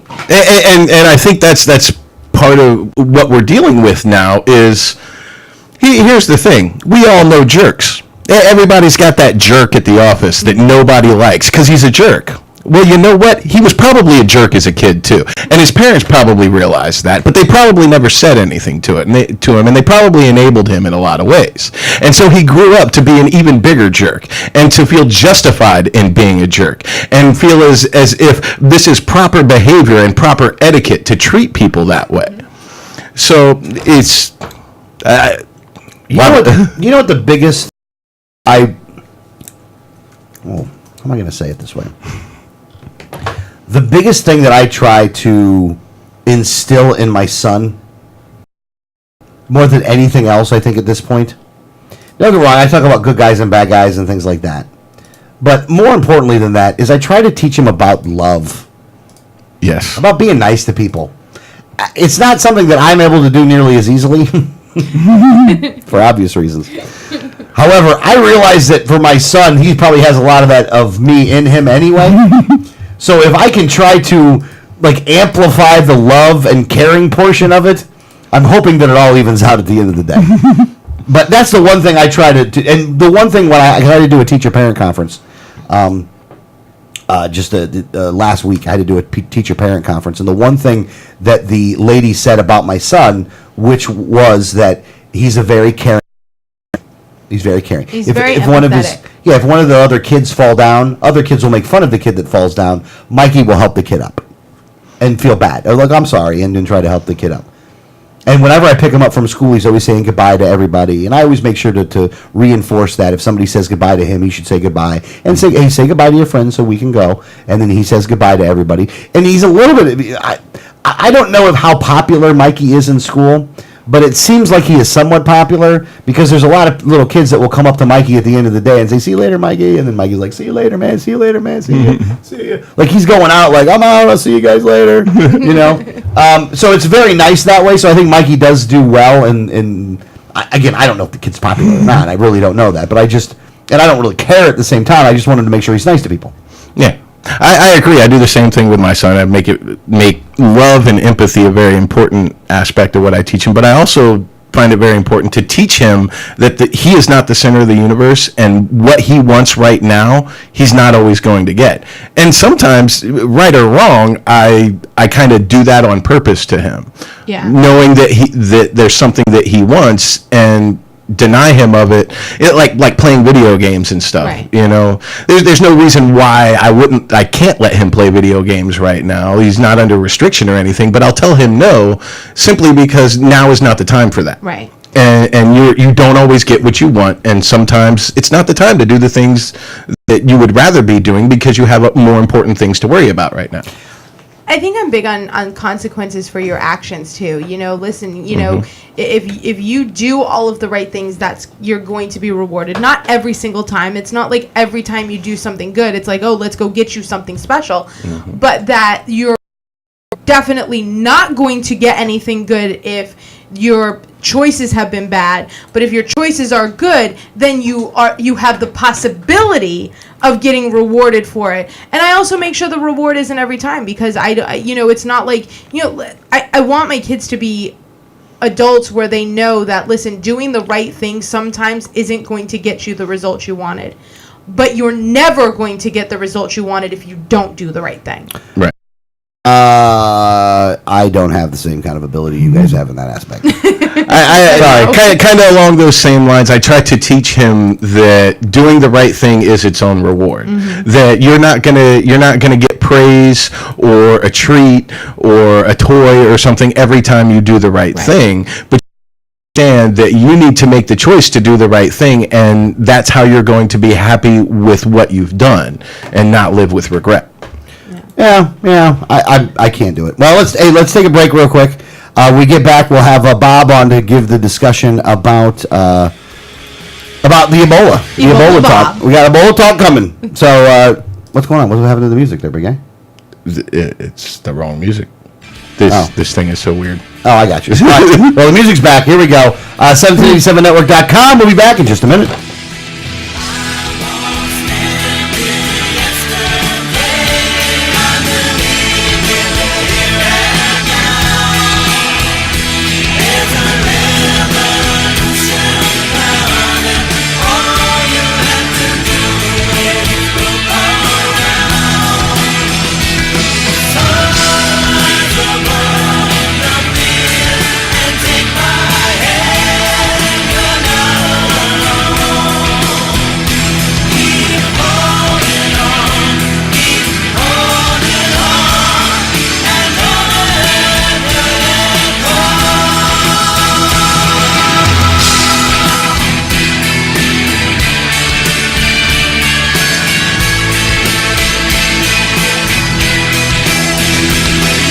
Hi, this is Gary Johnson, and you're listening to the 1787 Radio Network.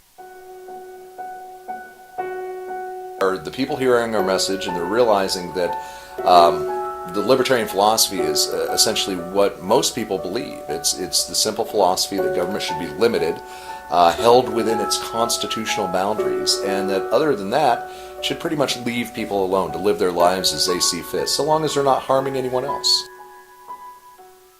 I'm Adrian Wiley, Libertarian candidate for Governor of Florida, and I approve this message. Facts about the red light cameras. Fact, you are guilty until proven innocent. The Fifth Amendment to the U.S. Constitution grants you the presumption of innocence. Fact, red light cameras cause accidents. Accidents are up on an average of 40% at intersection with camera. Fact, cameras punish technical foul violations. Over 80% of tickets are written when the red light is on, under 1/2 second. Join the fight at www.banthecams.org. www.banthecams.org.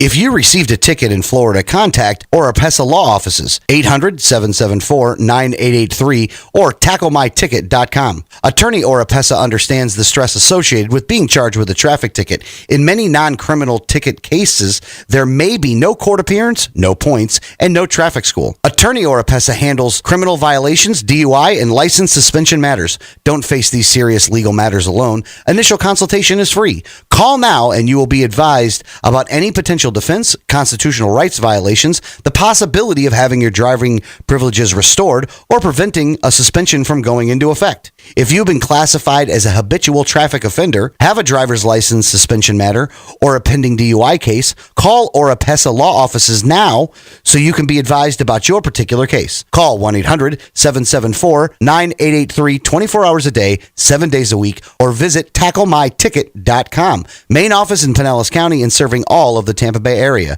Find out more at TackleMyTicket.com. Mention Liberty Underground and get 25% off. Liberty starts with a like. Facebook.com/Liberty Underground. You know Going Postal offers shipping with UPS, FedEx, and DHL International, and they're a full-service post office. And Going Postal is not just your one-stop shop for shipping. They offer copying, laminating, faxing, packaging, and they even have a notary public service. Visit our friends at Going Postal at the following convenient locations: Palm Harbor at the corner of Tampa Road and County Road 1 in the Sweet Bay Plaza, St. Pete on 66th Street just south of Tyrone Boulevard near Publix, and be sure to visit their newest location at 35595 US 19 North at Alderman Road next to Publix in Palm Harbor. When the unthinkable happens, it doesn't matter if you save money in 15 minutes. It doesn't matter if your neighbor has the same insurance you do. In this moment, what matters is the quality of your independent agent and the company that stands behind them. Auto Owners Insurance has been recognized as highest in customer satisfaction with the auto insurance claims experience 5 years in a row by J.D. Power and Associates. For award information,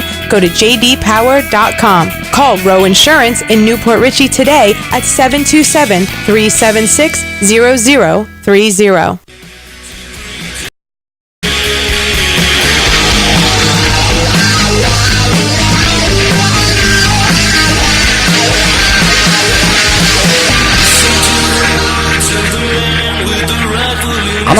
I'm back. Welcome back, Liberty Underground. I'm sorry. I've had Red Bull this morning, and here's the thing. I don't get a whole lot of sleep sometimes just because of what I've got going on here. So normally I'll buy a Red Bull from time to time. God, it sounds fast even saying it. Buy is normally a smaller size. This time I had the 12 ounce. Well, because I bought it and I didn't know. No, I did the one in the middle. I wasn't going to throw you under the bus, babe.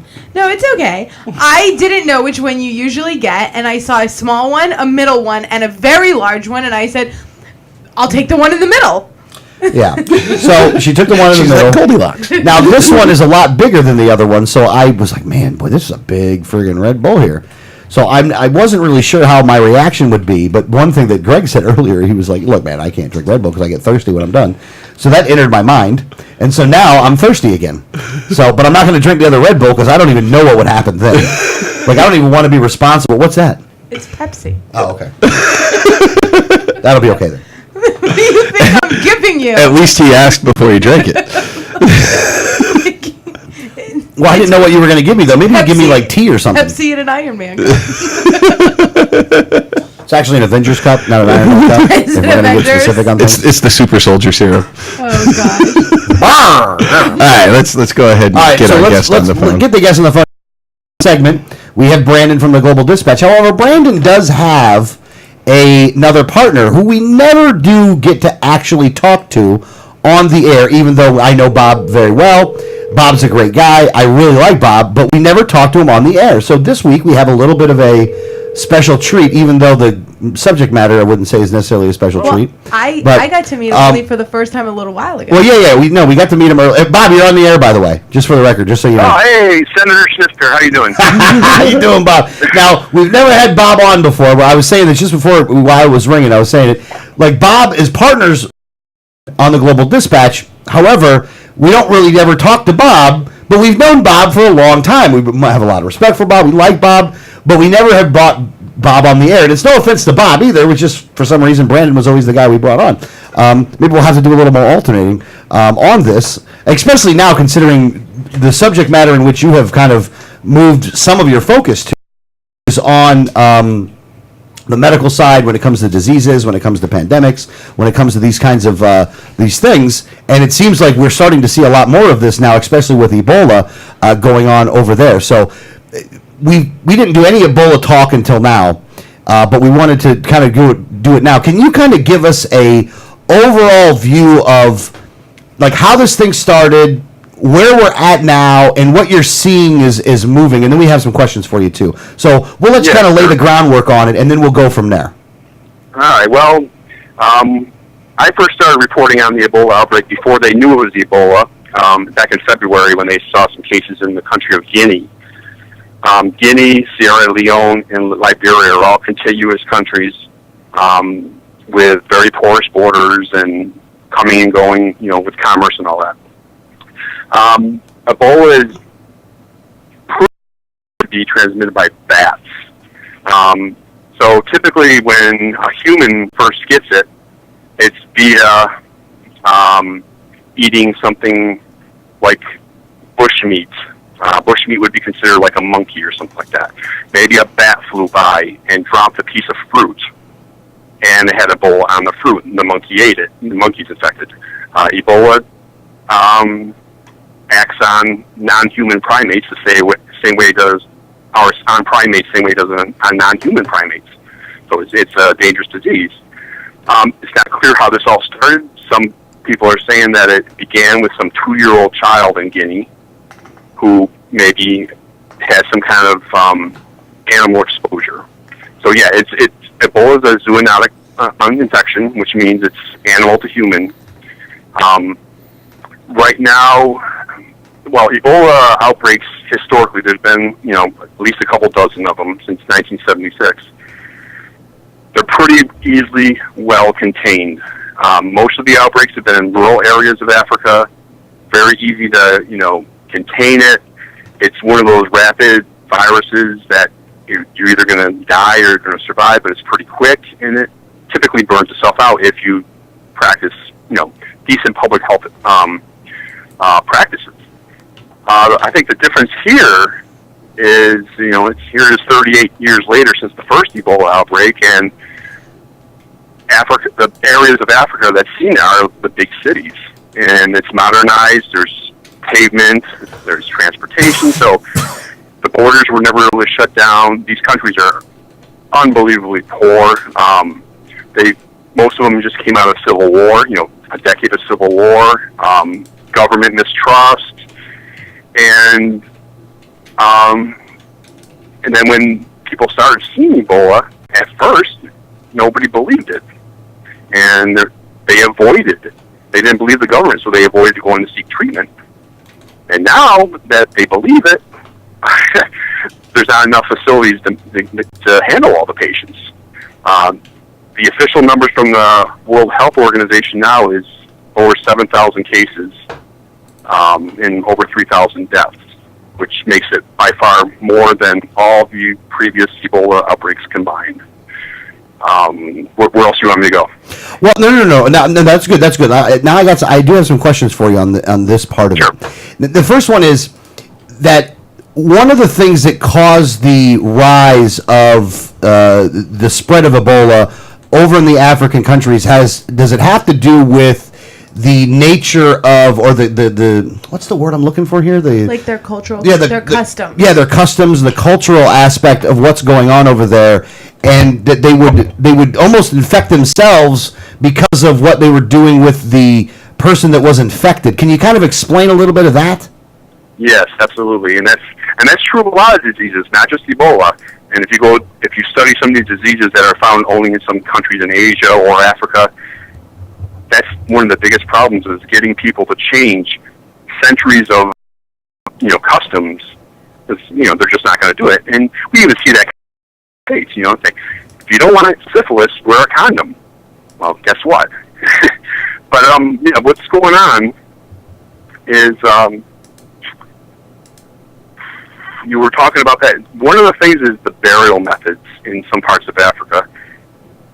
It's very unique to anything here in the United States. So if somebody dies from Ebola, it's traditional for the women of the family to take the patient, bathe them down, rinse off the cloth and stuff in a basin of water.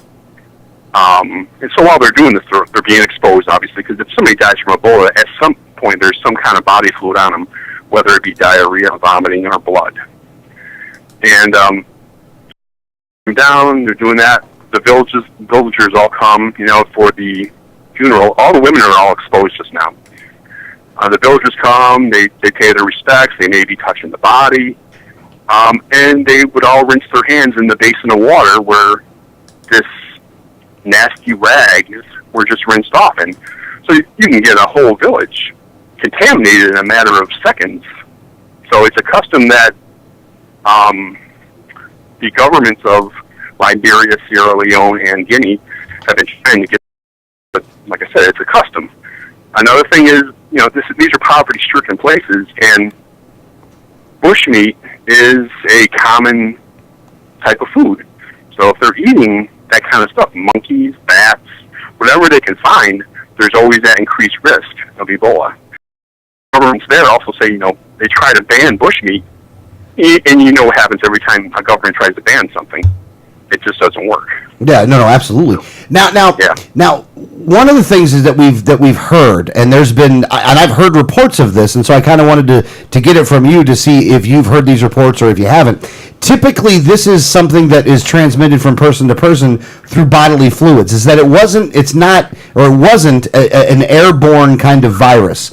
But I've heard reports where this is actually, there is strains of this over there that have actually changed, and that it is becoming an airborne virus. Have you heard of this? Do you know anything about this, and can you speak to that?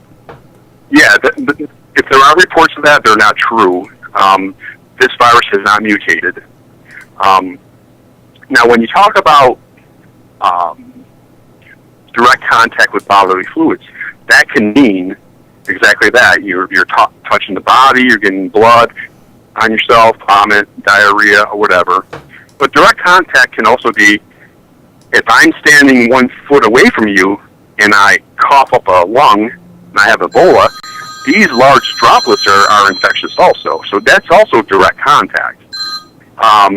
If I vomit on you from 2 feet away, yeah, that's still direct contact, even though our bodies didn't touch. It's also, it can be sexually transmitted. There's studies that show that Ebola can survive in semen for 61 days. So it's, that can only, what's that? I said, damn. Yeah. 61 days. I mean, it's a long load. I mean, but. Yeah. But basically, it's not airborne. And it's a very fine distinction. Really, if I'm a couple feet away from you and I sneeze and large wet droplets land on you and you inhale them or something, or they land on a surface and you touch it, yeah, that's exposure. But airborne is more like dried, floating particles in the air. So if I'm on an airplane and you're on the other end, that's why people can get influenza, they can get measles that way, because those are airborne viruses. That's not the same as direct contact.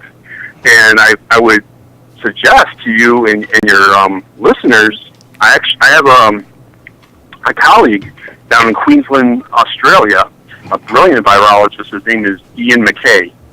And I just posted one of his more recent blogs in the blog section of Outbreak News Today.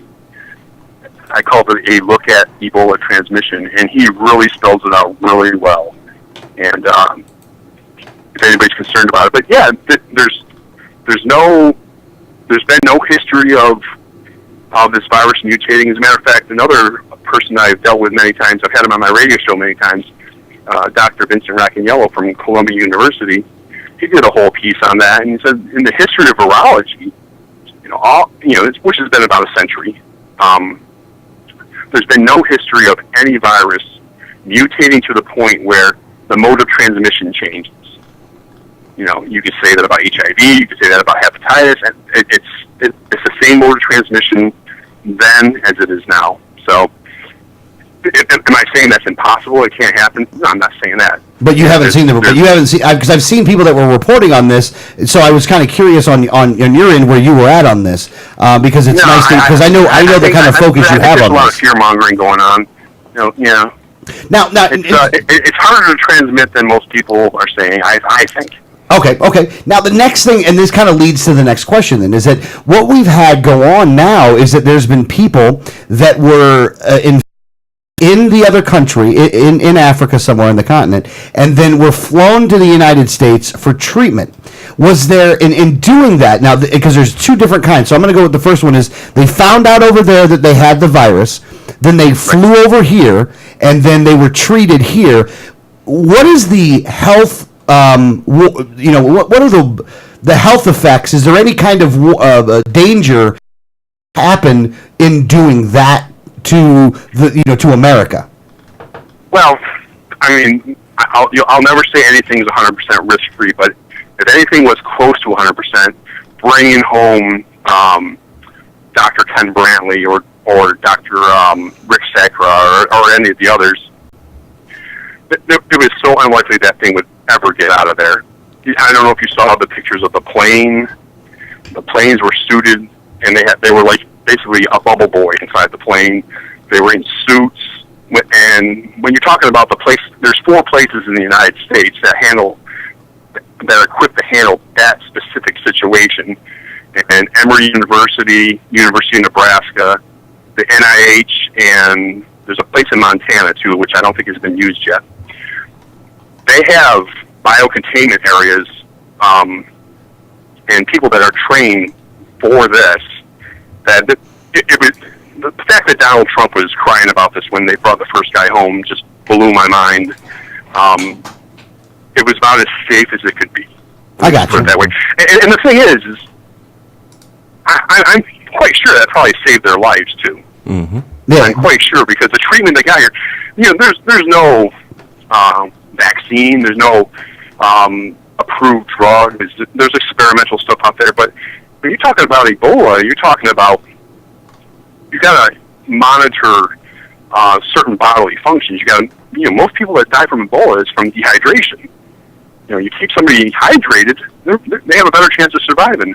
You monitor their oxygen. You monitor, other types of bodily life functions like that, and you have a much better chance. So now let me give you the other scenario that we've heard about that has happened as well, and that was the gentleman that didn't have any signs that flew over from, I think it was Liberia, if I'm not mistaken, into Dallas. Into Dallas, then started having some signs. Went to the doctor. The doctor did not initially label it as Ebola. And again, if I get anything wrong here, please make sure you correct me on this. But he said he will. And he sounded very happy about that, by the way. A little too happy about that. But the gentleman went to the doctor, was claiming of some problems. They looked at him, didn't claim it was Ebola. Then later on found out that it was, and now has contained the guy and went looking to see if there's anybody else that he infected. Can you kind of explain that situation? What happened there? Well, yeah, there were several errors.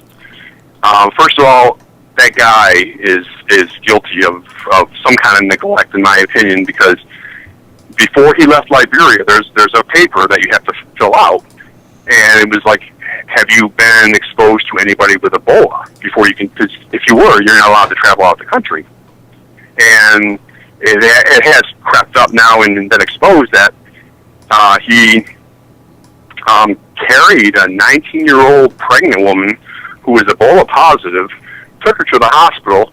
They couldn't take her, brought her back home. She died a couple hours later. So she was at the end stage when it's the most infective. It's just like any other viral disease. As time goes on, the virus multiplies and becomes more and more. So she was about as contagious as possible. But he kept that quiet, took his flight to the United States, which, by the way, I think stopped in Brussels, Dallas, and then Dallas. And but the big point there is, and this has been observed through the many outbreaks there have been, is that people aren't contagious until they start showing symptoms. Again, that's because of the virus replication. Yeah. So what happened is the Dallas hospital really dropped the ball. So when he went there, apparently he told two nurses that he traveled from Liberia. Somehow that key piece of information didn't get circulated, and they sent him home with antibiotics. So he was showing symptoms at that point. So direct, close contact with people after that point all have a chance of being infected. So yeah, that hospital But I think there's a light at the end of the tunnel with that, because I don't think you're going to see that happen again. Well, and do you think that have they found anybody else that has gotten it from his travels? Because at this point, they're obviously going back. Who did you talk to? Who were you with? And then they're going back from that. Have they found anyone else that has had it? Now, again, it might happen a couple weeks later from this. It might not be immediately, but have they found anybody else yet? As of this conversation, no. Now, the city of Dallas and the state of Texas did an official, quarantine on 4 of his family members. So they're on lockdown in their apartment right now. By law, they can't leave, and they can't have visitors. So I have never seen that in the United States. So that was a little weird to hear of. Well, hold on. Hang on one second. Let me ask you a question as it relates towards that. In this situation, they are locking people down in their homes because of a health concern. And I know where you kind of stand politically when it comes to what people should be allowed to do and not. Does this violate your sense of what government should be doing, or in this situation, do you think that the government is justified in trying to contain something like this? Yeah, that's a real hard question. I had a feeling you were going to ask me that. I think that state, local, and even the CDC has some jurisdiction due to public health. So I'm not totally opposed to it. No, personally. Yeah, no. I do have problems with it, but I'm not opposed to it, because clearly these people, because in their apartment they still have his sheets and clothes and all this other stuff that's saturated with Ebola juices, basically. You know what I'm saying? So that's another screw up on the Dallas people, is that they never took care of that waste. Yeah, they didn't contain they didn't contain the scene, I guess, basically is what you could say. Yeah, there. well, they left these 4 people in the apartment with his infected sheets and clothing and stuff. That can't help matters. I mean, but yeah, I personally think there is a time and a place for government intervention in serious public health matters. I imagine you guys disagree, but I understand the dilemma you face. I don't necessarily disagree. I mean, I totally agree. It's a very defined reason, and it's to protect the rights of others. And look, and this thing is a killer, though. I mean, this disease is a killer. It's not like it's not a killer. I mean, it's. But I understand the dilemma, though. It is. I'm like, man, boy. I mean, I hate to say it, but damn, they should. I mean, but Greg, you had a question, Greg, or Danielle, did you have one too? Yeah. Okay, Greg does. Okay, Greg. Well, a couple of things. First of all, I think it's really ironic that the guy that's quarantined came out to pick up his food delivery wearing a YOLO shirt. You only live once. The other thing is, as of this morning, Liberia has said that they will be pressing charges against this man because he did lie on the form and did say that he was not in contact with anyone that has Ebola. So they are, if he survives this, they are going to press charges because of fraud. He basically committed fraud. Oh well, it's not fraud at this point. It's a crime. It's well beyond fraud. And that came straight from the Liberian president. I saw her in an interview, and she said that. So if he survives this, he's going to end up in whatever their penalty is in Liberia. Yeah, you don't want to end up in a Liberian prison. Well, which could be just that you have to go back to Liberia. I mean, that just could be the thing itself. That in of itself you have to come back, or you don't get to leave. All right. Well, actually, that's kind of all the questions I had on the Ebola talk. But we have a couple minutes left, Bob. I wanted to ask you another question, though, and this has more to do with why did you start getting involved? Because I think you've adjusted your focus on what you were doing as it related towards news, and you really went towards the disease part of things. What kind of made you go this way? Well, I've always been interested in that. That's how I originally started doing, even before I really met Brandon back in 2009. But we had this joint interest, and we had a joint interest in politics. Our politics is somewhat different, but the gap has narrowed over time. I was much more libertarian as opposed to Brandon. But like I said, that's changed somewhat. Oh, yeah. And I don't know, politics. Right now, I'm just really turned frankly. It's like this perpetual nonsense of John McCain and going to war and wanting to, grow the government. We have this little bright spot of this, this Tea Party thing that happens, several years ago, and then, all the hijack it. It's all been just so discouraging, and I am a microbiologist by training, so I really enjoy doing this. So I kind of just started focusing my attention on that, and the website does pretty well, and I'm hoping to start an internet TV show pretty soon. Cool. All right. Well, I hate to cut you short. I'm sorry about that. It is the first time we've had you on, so I really do want to appreciate it. Like I said, we've known you for a long time. It's been a mutually good relationship. Love that we actually had you on this week. Yeah. I thought it was very informative too. I mean, don't get me wrong, Brandon does well too, but for the specific topic that we wanted to talk about, I mean, just spot on stuff. It was beautiful. So I wanted to say that now. Because we got to go quickly, but can you give us the website information? Because I don't think it's the Global Dispatch; it's a separate site. What's that website address? It's OutbreakNewsToday.com. OutbreakNewsToday.com. Bob, thanks again so much, man. We really do appreciate it, man. We'll have to have you back on, and hopefully Brandon will be okay if we switch it out from time to time. So hopefully he doesn't get mad at us or anything like that. So.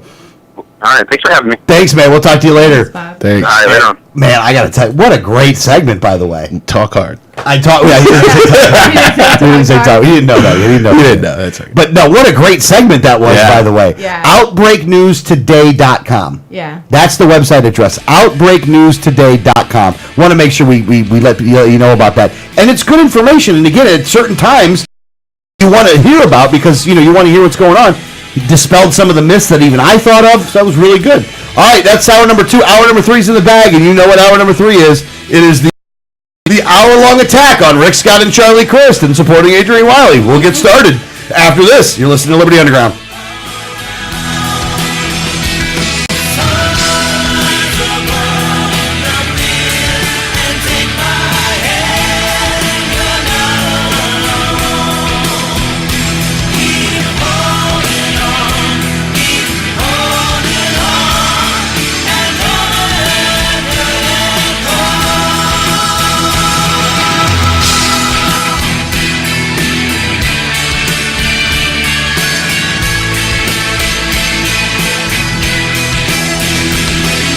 Hi, this is Gary Johnston, and you're listening to the 1787 Radio Network.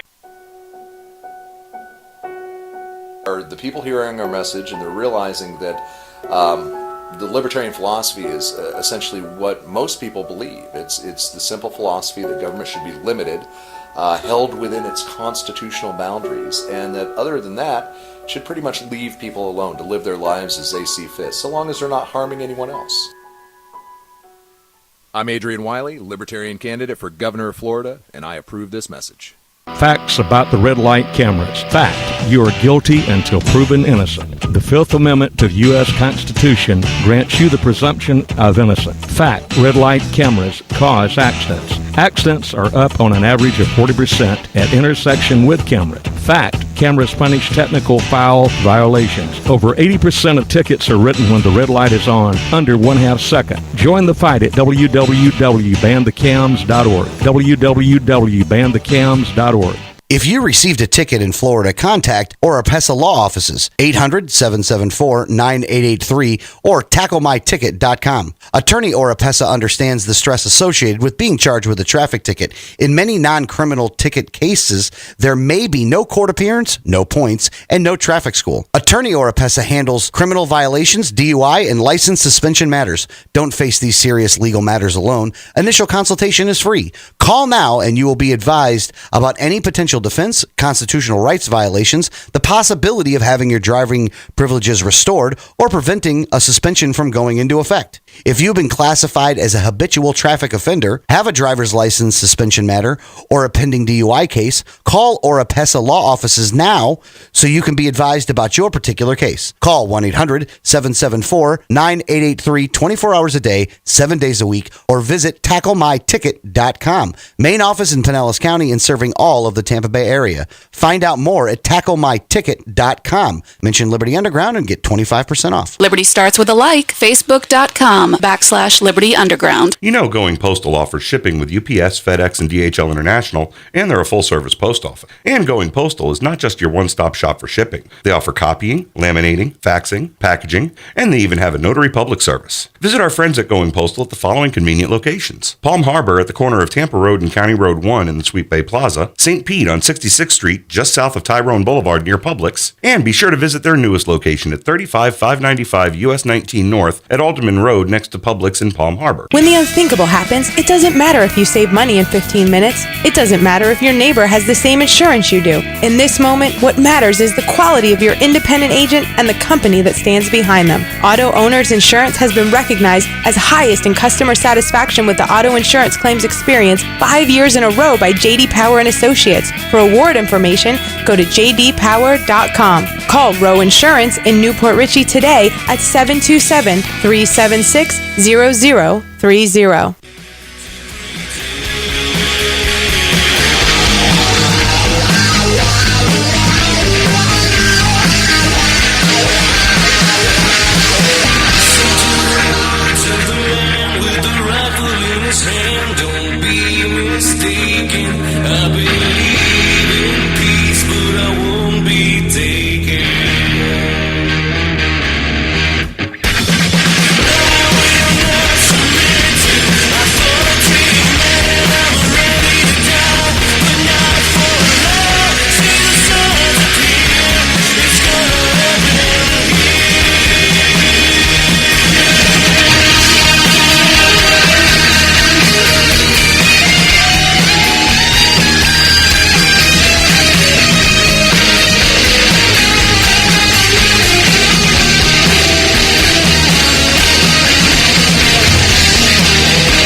This is Liberty Underground with Alex Snicker, Danielle Alexandra, and Greg Bowen on the 1787 Radio Network.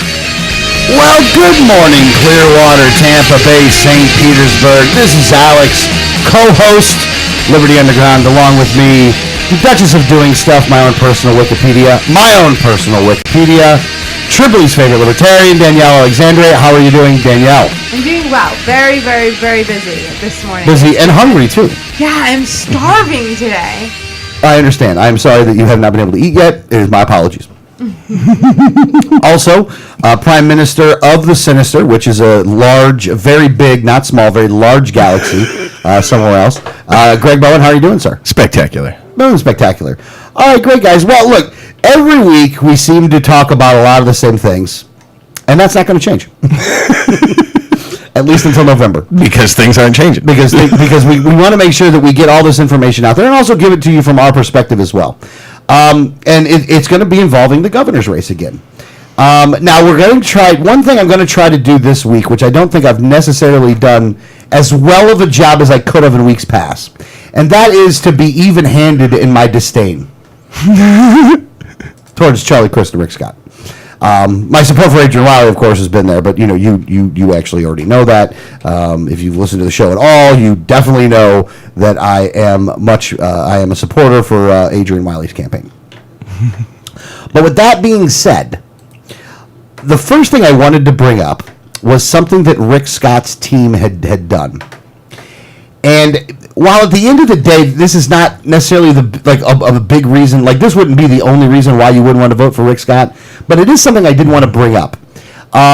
Rick Scott's Facebook team was forced to remove fake Miami Herald front page image. This is from Huffington Post, which, take the Huffington Post for what it is. I'm not saying that, again, this happened, so it's not like Huffington Post is lying.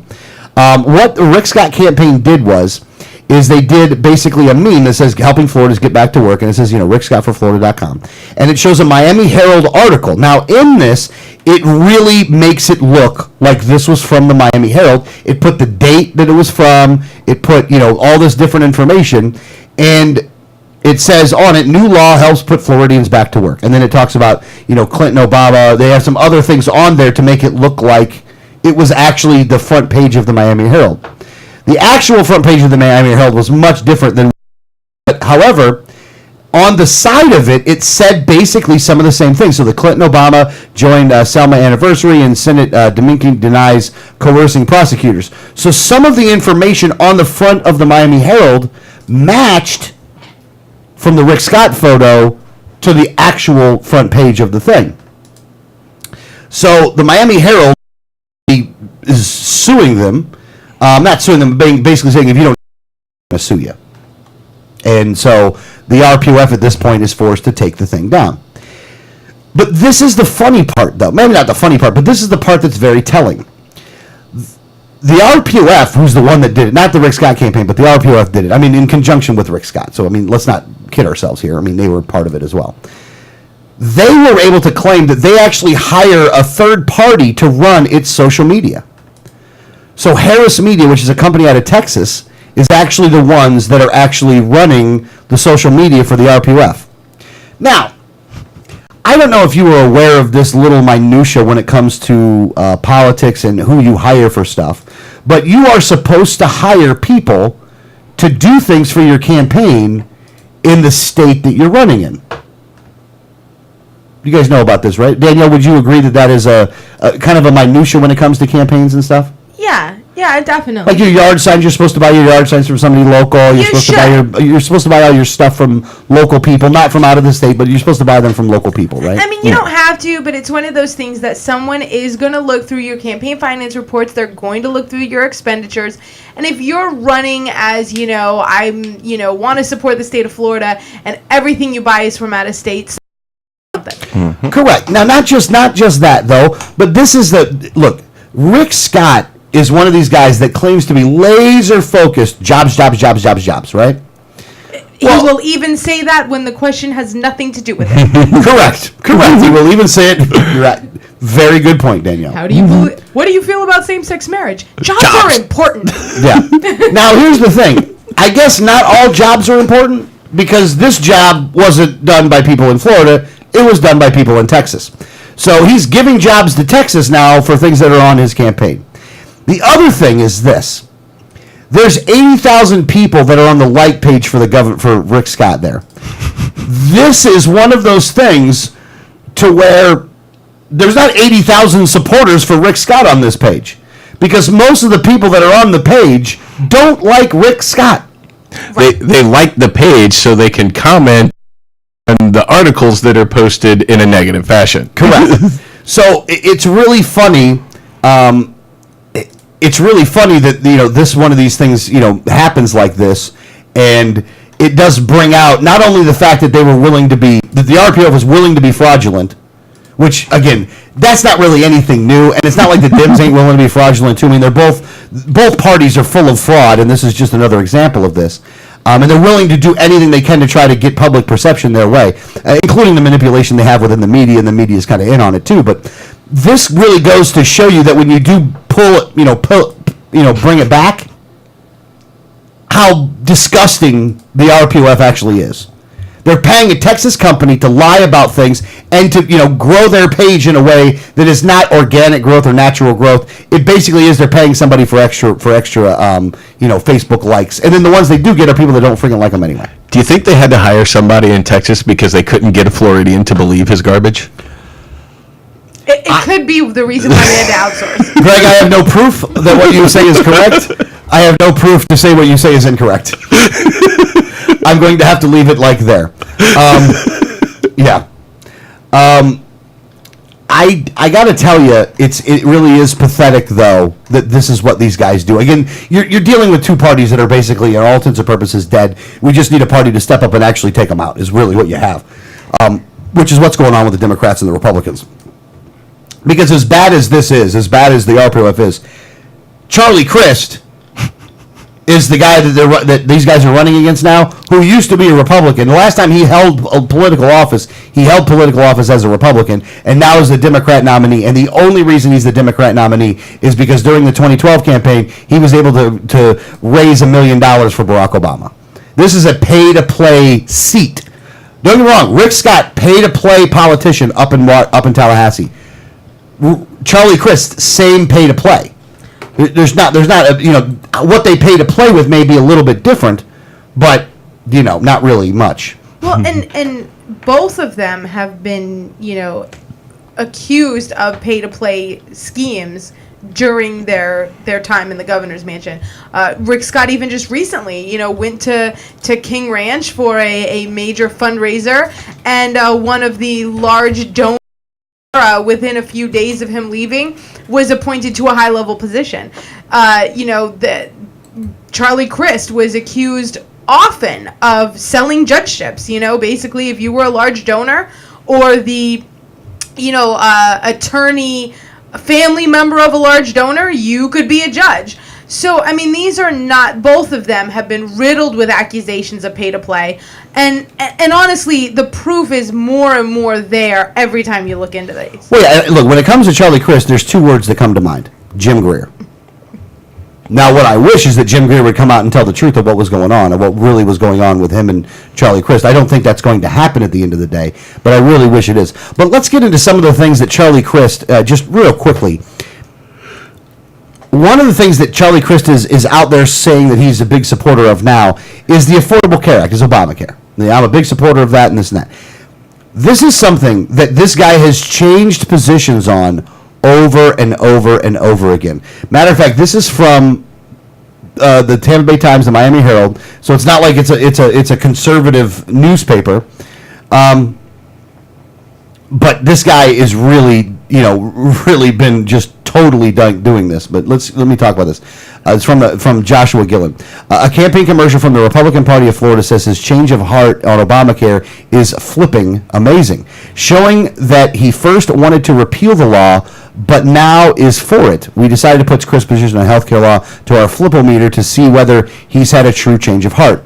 The charge has dogged him since he ran for the Senate in 2010. At one time, opponent Marco Rubio accused him of having 6 different positions on the healthcare law. We rated that one half true because we really only counted 3. It's funny. Rubio was considered a liar because he doubled the number, not because Crist didn't do it. Right. Not to give any favor to Rubio, which is why I don't give much credit to this site, because the way they figure things is wrong. Go ahead. They figure things wrong. You can always still kind of get a little bit of truth in this one, though. Right. Now, what they've rated Charlie Crist at when it comes to the Affordable Care Act, and there's a lot of different ratings that you can get here. They got the full flip-flop on the Charlie Crist when it comes to the Obamacare. Now, and the reason for the full flip-flop is actually pretty simple. The reason there's a full flip-flop is this guy will say anything he has to say to try to get a vote. He is the ultimate flip-flopping populist at best. And now he knows he's got to go after a Democrat base, so now he's got to talk about the good things about this because of the Democrat base. But he's not the only one that's flip-flopped on the issue, and I know that PolitiFact hasn't, really looked at this, but Rick Scott in 2010 ran on we're going to nullify Obamacare is not coming to the state of Florida, and even though we did not implement an exchange, he is very much in favor of the Medicaid expansion. So the money that comes along with Obamacare, he's been like, hey, we should take this. Now he's been overruled in the legislature every year, but he has flip-flopped on that. He was completely against Obamacare, and now he's kind of, I don't really like it, but okay. and at least we get some money out of it. So he's for Medicaid expansion. So he's not exactly free of the flip-flop criteria. Yeah. He is ideologically identical to Charlie Crist. Their only ideology is cash. That's it. Yes. Yeah. Now, in PolitiFacts, in PolitiFacts thing here, they go through a lot of different stuff when it comes to Charlie Crist and Rick Scott. A lot of the things when it comes to the education thing, both of these guys are lying about. Like, they're both just completely lying on this stuff. One thing was, and this is not to give any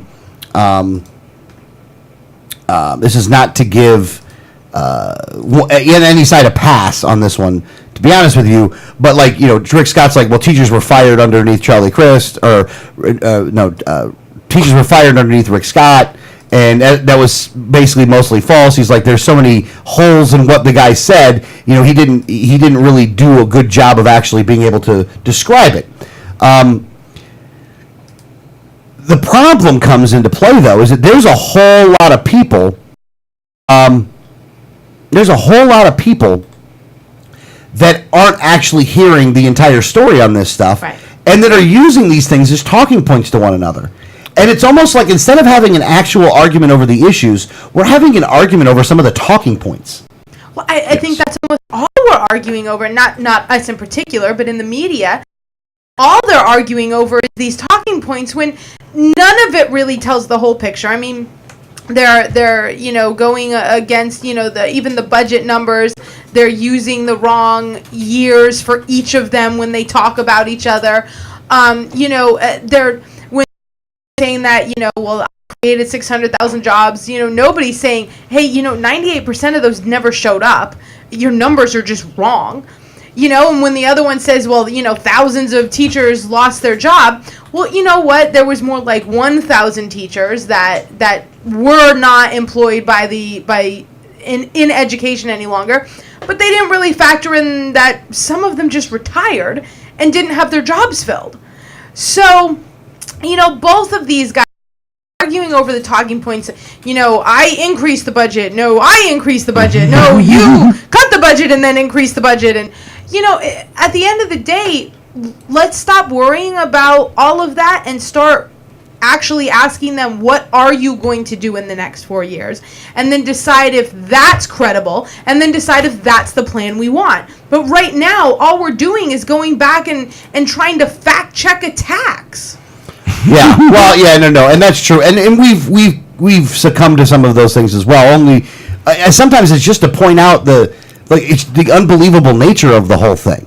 What I find to be funny is that the Republican Party of Florida is able to use robocalls from Charlie Crist to send out to people, and it's just the funniest thing you've ever heard. Yeah, like it really is. It's like when you hear Charlie Crist, like the problem with guys like Charlie Crist is they have no problem whatsoever of saying whatever they have to say in order to try to get a vote.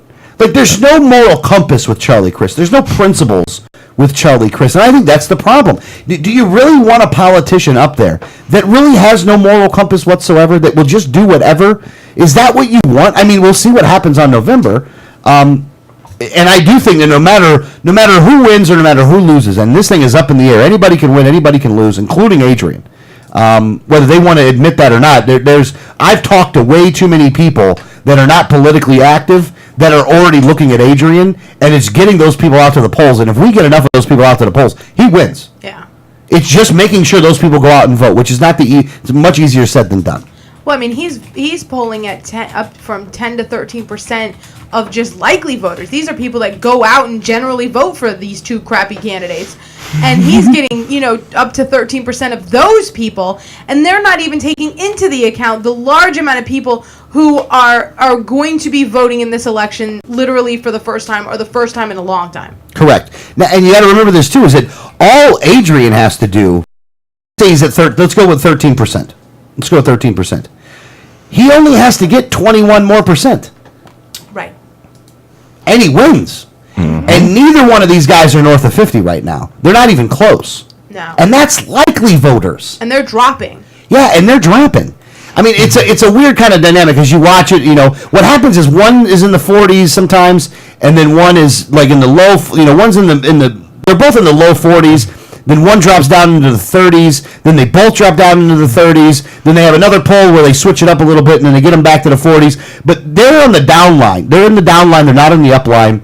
And we haven't even seen all of the attack ads that are going to be coming out here. There's a lot more coming out. And it's not like the media isn't paying attention to Adrian.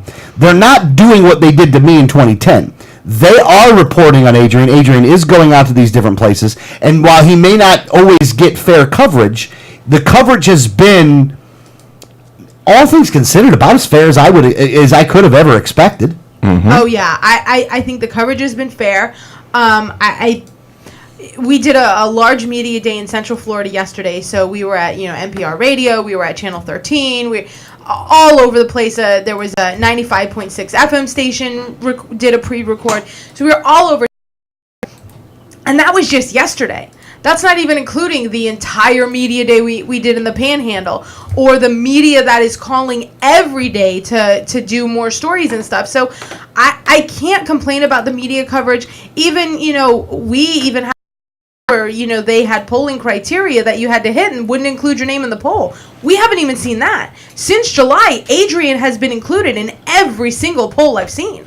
Yeah, he's been included in a lot of them. I mean, he's been definitely included in a whole lot of them, which has been good to see, actually. And so I'm happy that that's what's going on. And also, you're seeing there's an article that just came out today in the paper, or not today in the paper, but today in Central Florida News 13's website. And the title of it's an opinion piece from Michelle Ertl, and she's a News 13 political analyst, and it says the opinion piece, excluding Wiley is suppressing voter choice. Now that you have the media, something like Central Florida News 13, that is actually putting this out, this is what it says. The election is about a month away, and within days, voters will begin returning their absentee ballots. But when it comes to choosing governor, many will not have heard from Libertarian gubernatorial candidate Adrian Wiley, and that is a crying and it's a crying shame. Yeah. Now, here's the thing. This is what she writes in here. Wiley is polling higher than he should be, considering his bank account is so small. He's getting very little, if any, paid TV time, and there has been yet to be a single Wiley mailer in my mailbox. He campaigned around the state in local microbreweries, hoping a grassroots campaign would be enough. I just want to pat myself on the back real quick. Again, oh my God. Because the microbrewery idea was my idea. Let me just go ahead and do that right now. Okay. As a Republican... Sorry, I just had to do that. You got to remember, my ego's got to come into play sometimes, people. Come on. All right, as a Republican, and again, I'm reading somebody else's thing, not my thing. As a Republican, I like much of the libertarian platform. Like Wiley, I want low taxes and as little government interference as possible. But I am left to wonder what else to his platform, because his voice has been silenced by those who deserve to be in the debates. Someone whose polling numbers consistently hover around 10%, even without a constant barrage of TV ads we see from Rick Scott and Charlie Crist, apparently isn't suitable to participate in the debates. So basically she's saying, this guy's gotten 10%, he's done enough, you should have him into the debates. Right. The fact that you don't, considering how much money the other two are spending, is a damn shame. And you know what? And she's right.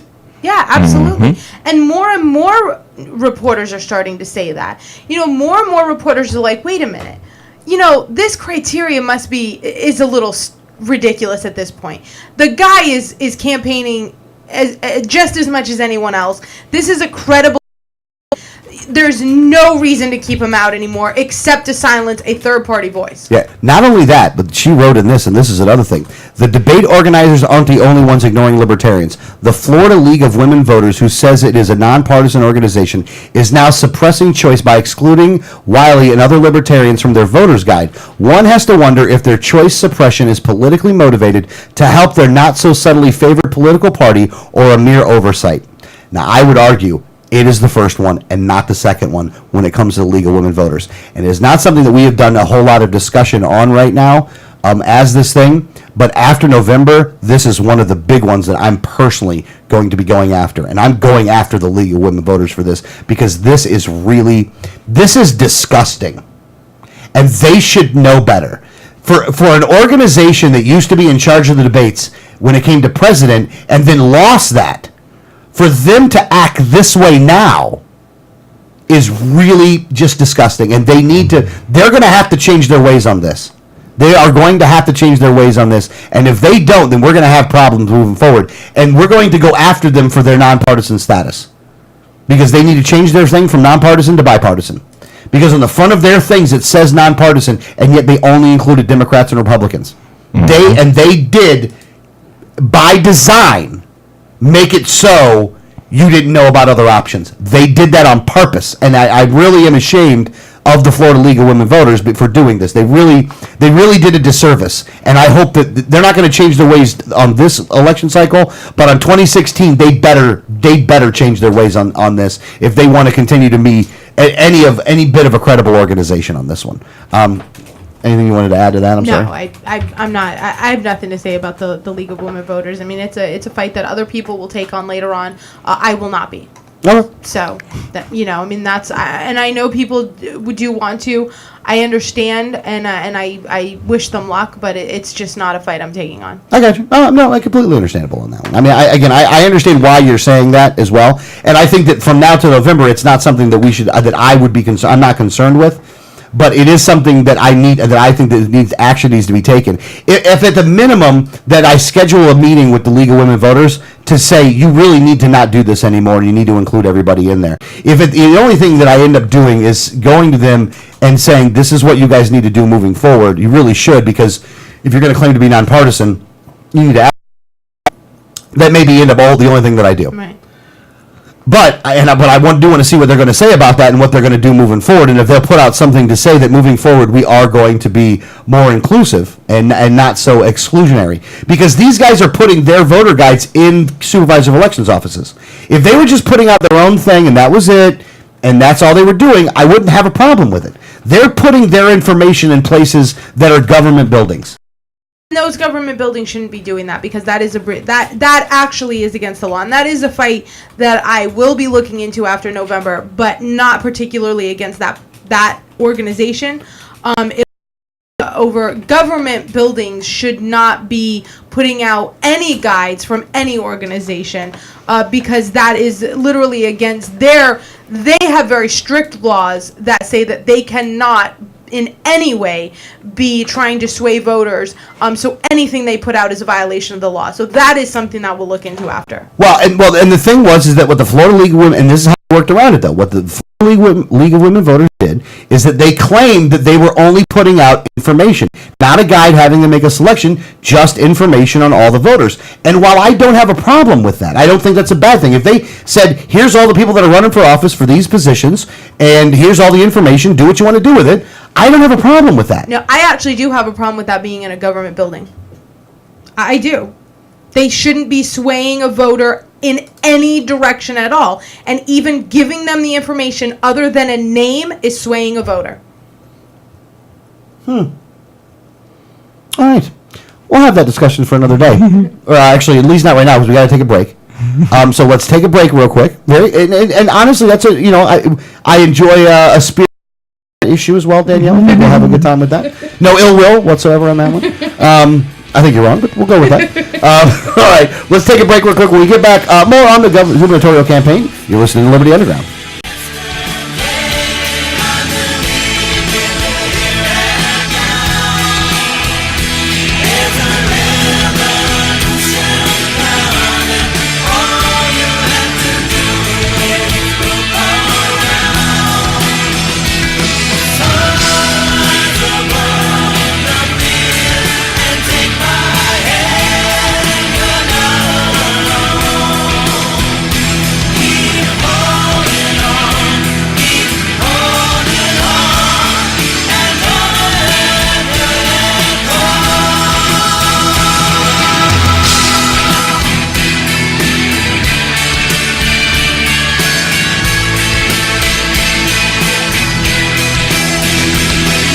Hi, this is Gary Johnson, and you're listening to the 1787 Radio Network. Are the people hearing our message, and they're realizing that the libertarian philosophy is essentially what most people believe. It's the simple philosophy that government should be limited, held within its constitutional boundaries, and that other than that, should pretty much leave people alone to live their lives as they see fit, so long as they're not harming anyone else. I'm Adrian Wiley, Libertarian candidate for governor of Florida, and I approve this message. Facts about the red light cameras. Fact, you are guilty until proven innocent. The Fifth Amendment to the U.S. Constitution grants you the presumption of innocence. Fact, red light cameras cause accidents. Accidents are up on an average of 40% at intersection with cameras. Fact, cameras punish technical foul violations. Over 80% of tickets are written when the red light is on, under 1/2 second. Join the fight at www.banthecams.org. www.banthecams.org. If you received a ticket in Florida, contact Oropesa Law Offices, 800-774-9883 or tacklemyticket.com. Attorney Oropesa understands the stress associated with being charged with a traffic ticket. In many non-criminal ticket cases, there may be no court appearance, no points, and no traffic school. Attorney Oropesa handles criminal violations, DUI, and license suspension matters. Don't face these serious legal matters alone. Initial consultation is free. Call now and you will be advised about any potential defense, constitutional rights violations, the possibility of having your driving privileges restored, or preventing a suspension from going into effect. If you've been classified as a habitual traffic offender, have a driver's license suspension matter, or a pending DUI case, call Oropesa Law Offices now so you can be advised about your particular case. Call 1-800-774-9883 24 hours a day, 7 days a week, or visit tacklemyticket.com. Main office in Pinellas County and serving all of the Tampa Bay area.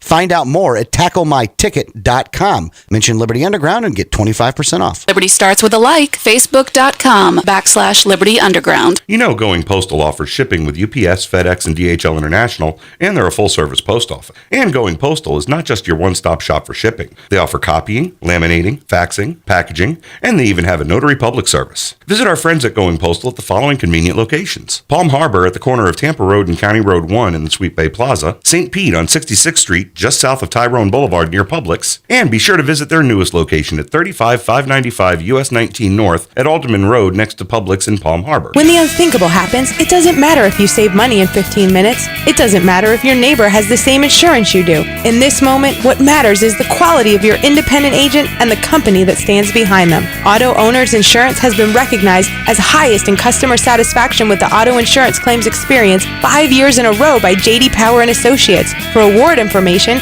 go to jdpower.com. Call Row Insurance in Newport Richey today at 727-376-0030.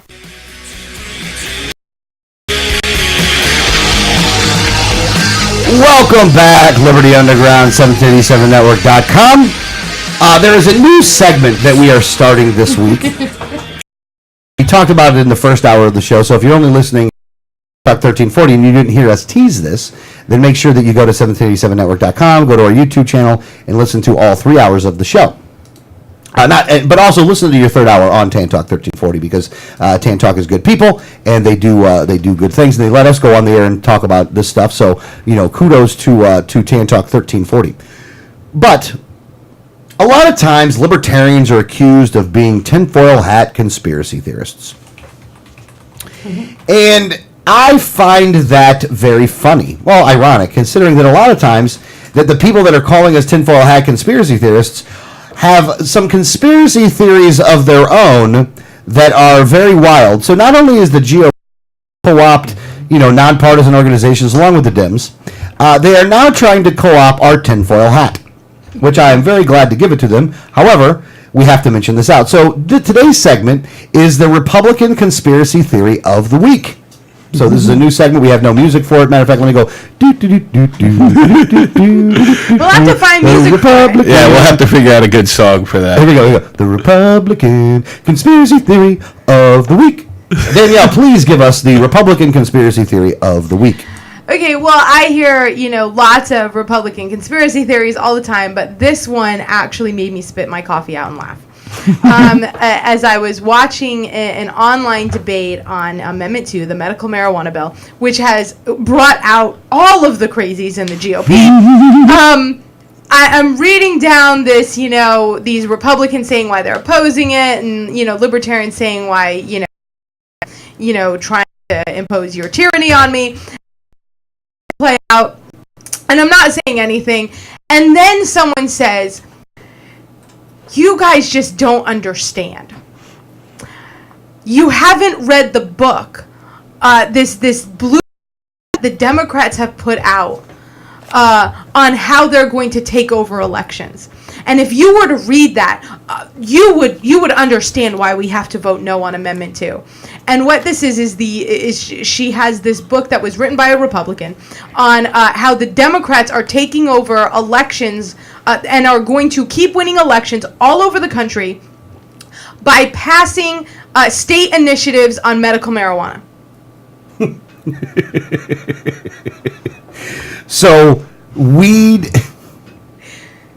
Go ahead. I'm sorry. So I started laughing, and I actually did. I was taking a sip of my coffee as I was reading this, and I literally spit it out, and because I was laughing so hard, and I actually did have to respond to this one because this was just too funny, and I said, so someone like Kathy Jordan, who all doctors who have examined her have said is only alive because of medical cannabis, should be imprisoned or dead because you're afraid of Democrats.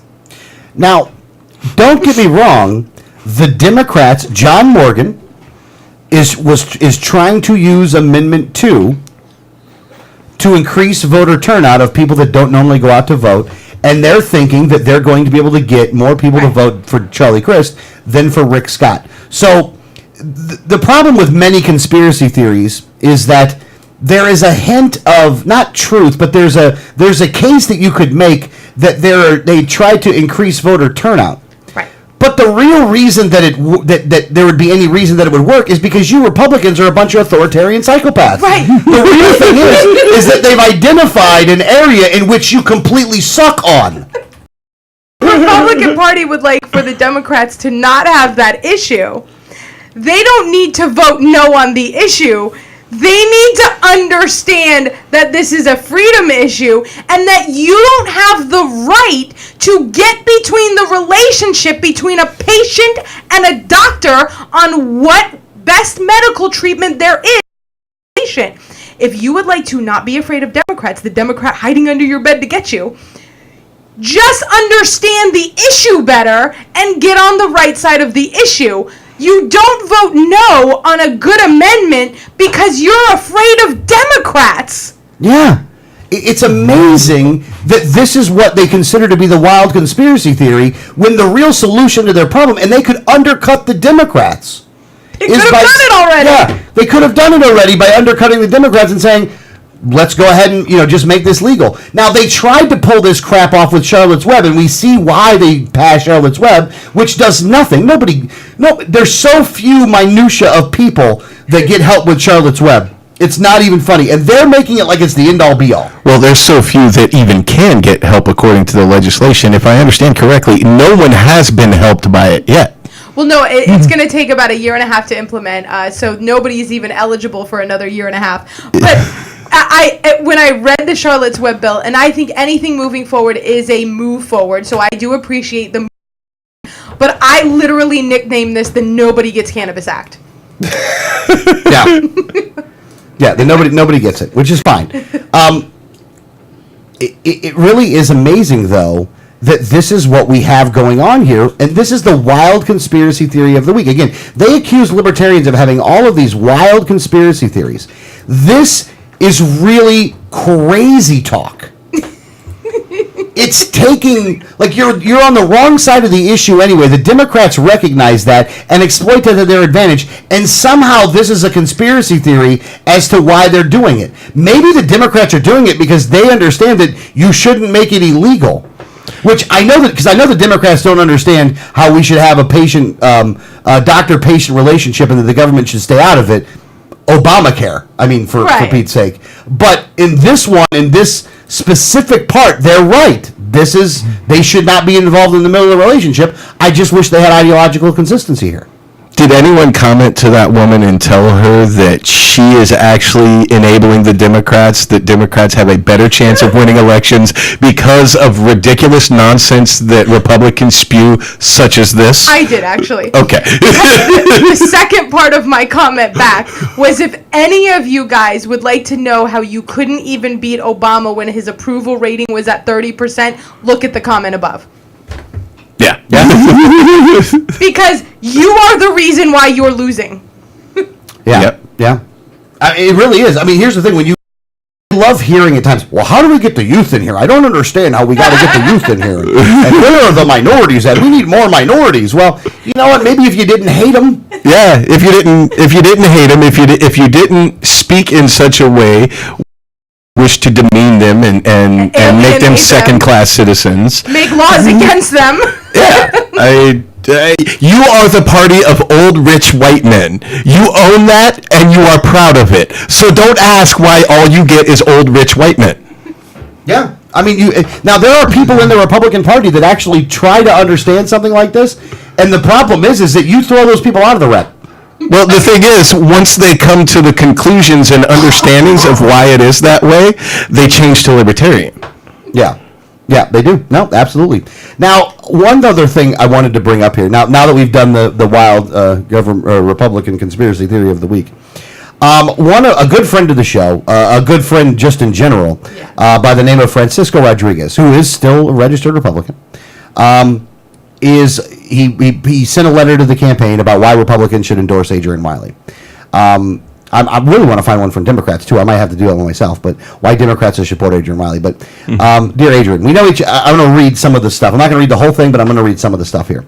Dear Adrian, we know each other. We are friends, but we are from different political parties. I am a registered Republican, and you a Libertarian. I ran for Florida's House District 83 as a Republican, and you are running for governor as a Libertarian.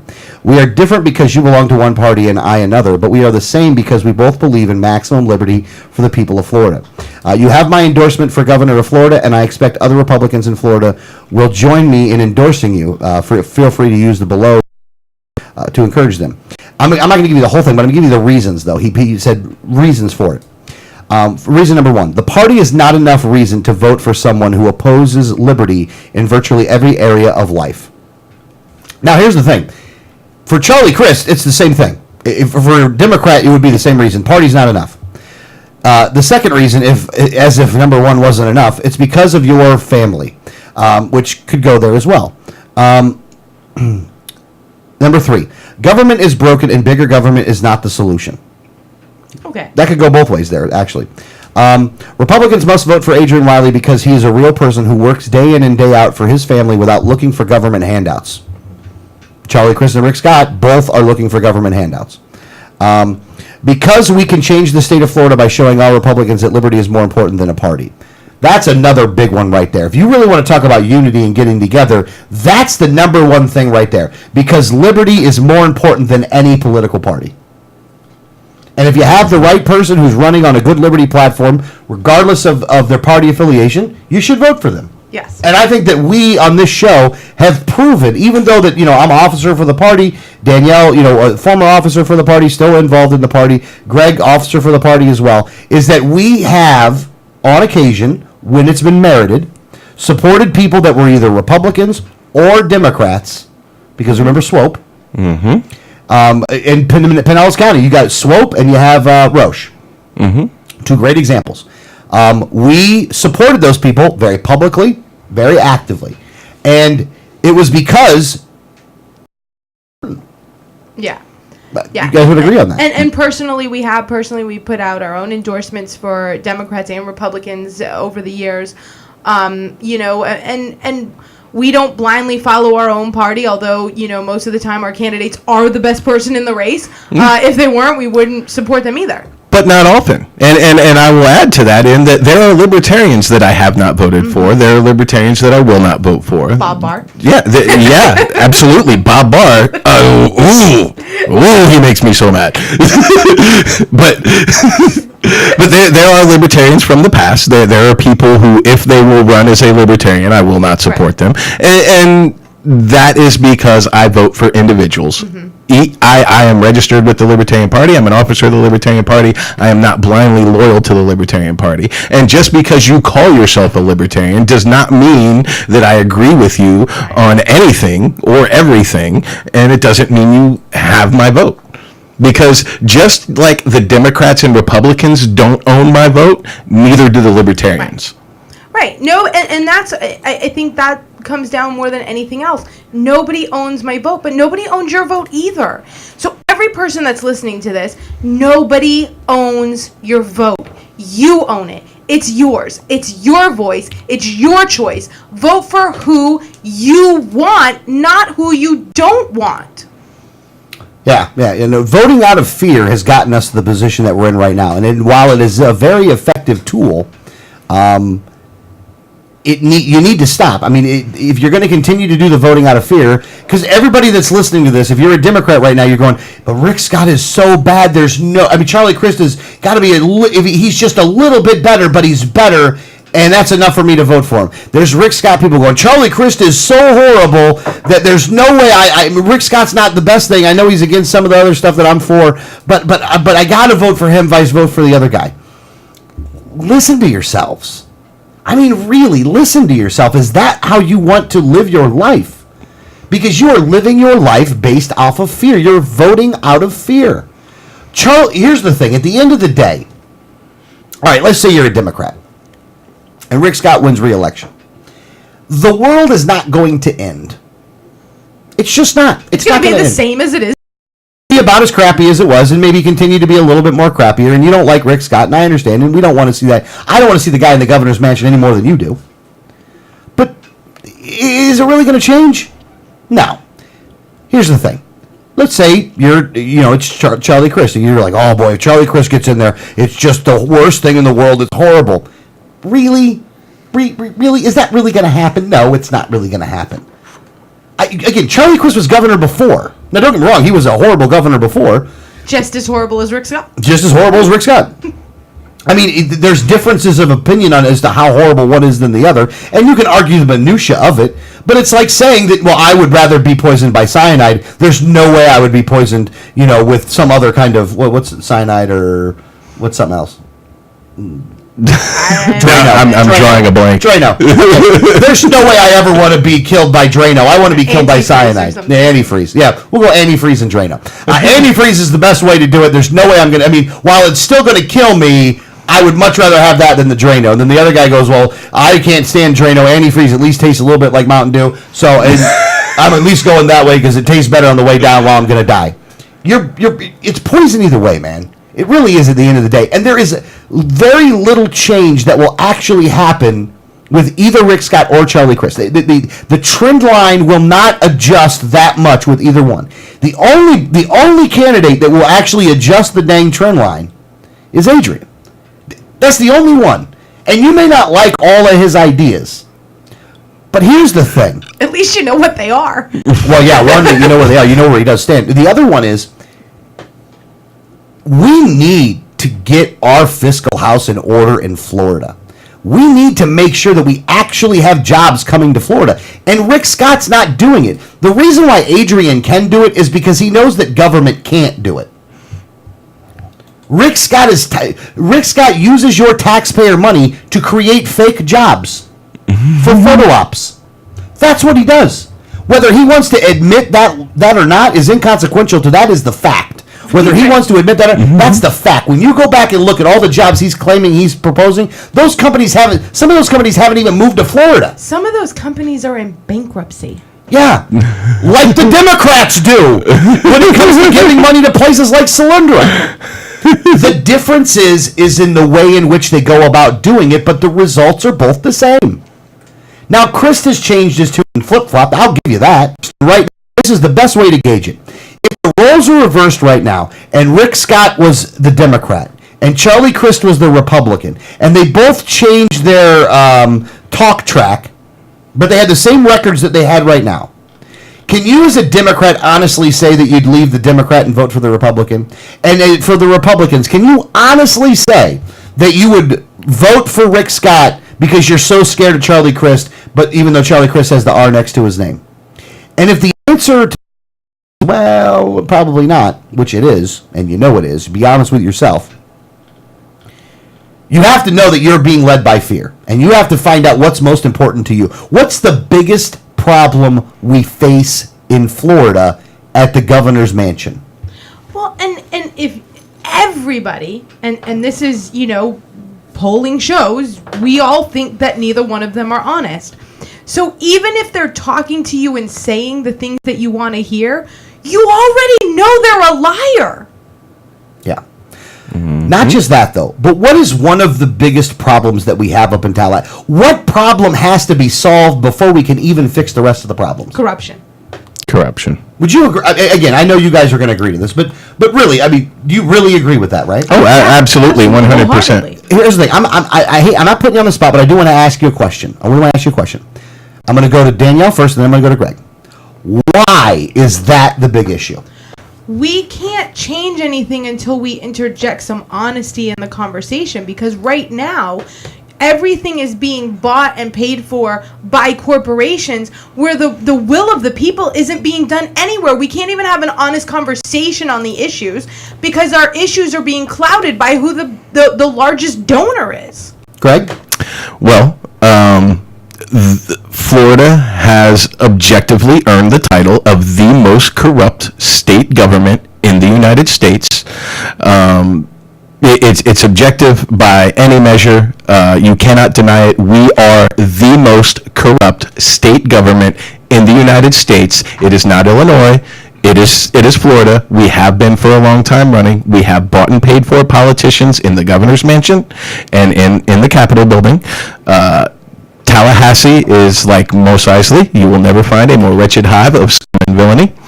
And we need someone in the governor's mansion who is going to take charge of that issue and give us a better reputation and change this, because we cannot elect enough legislators to do it.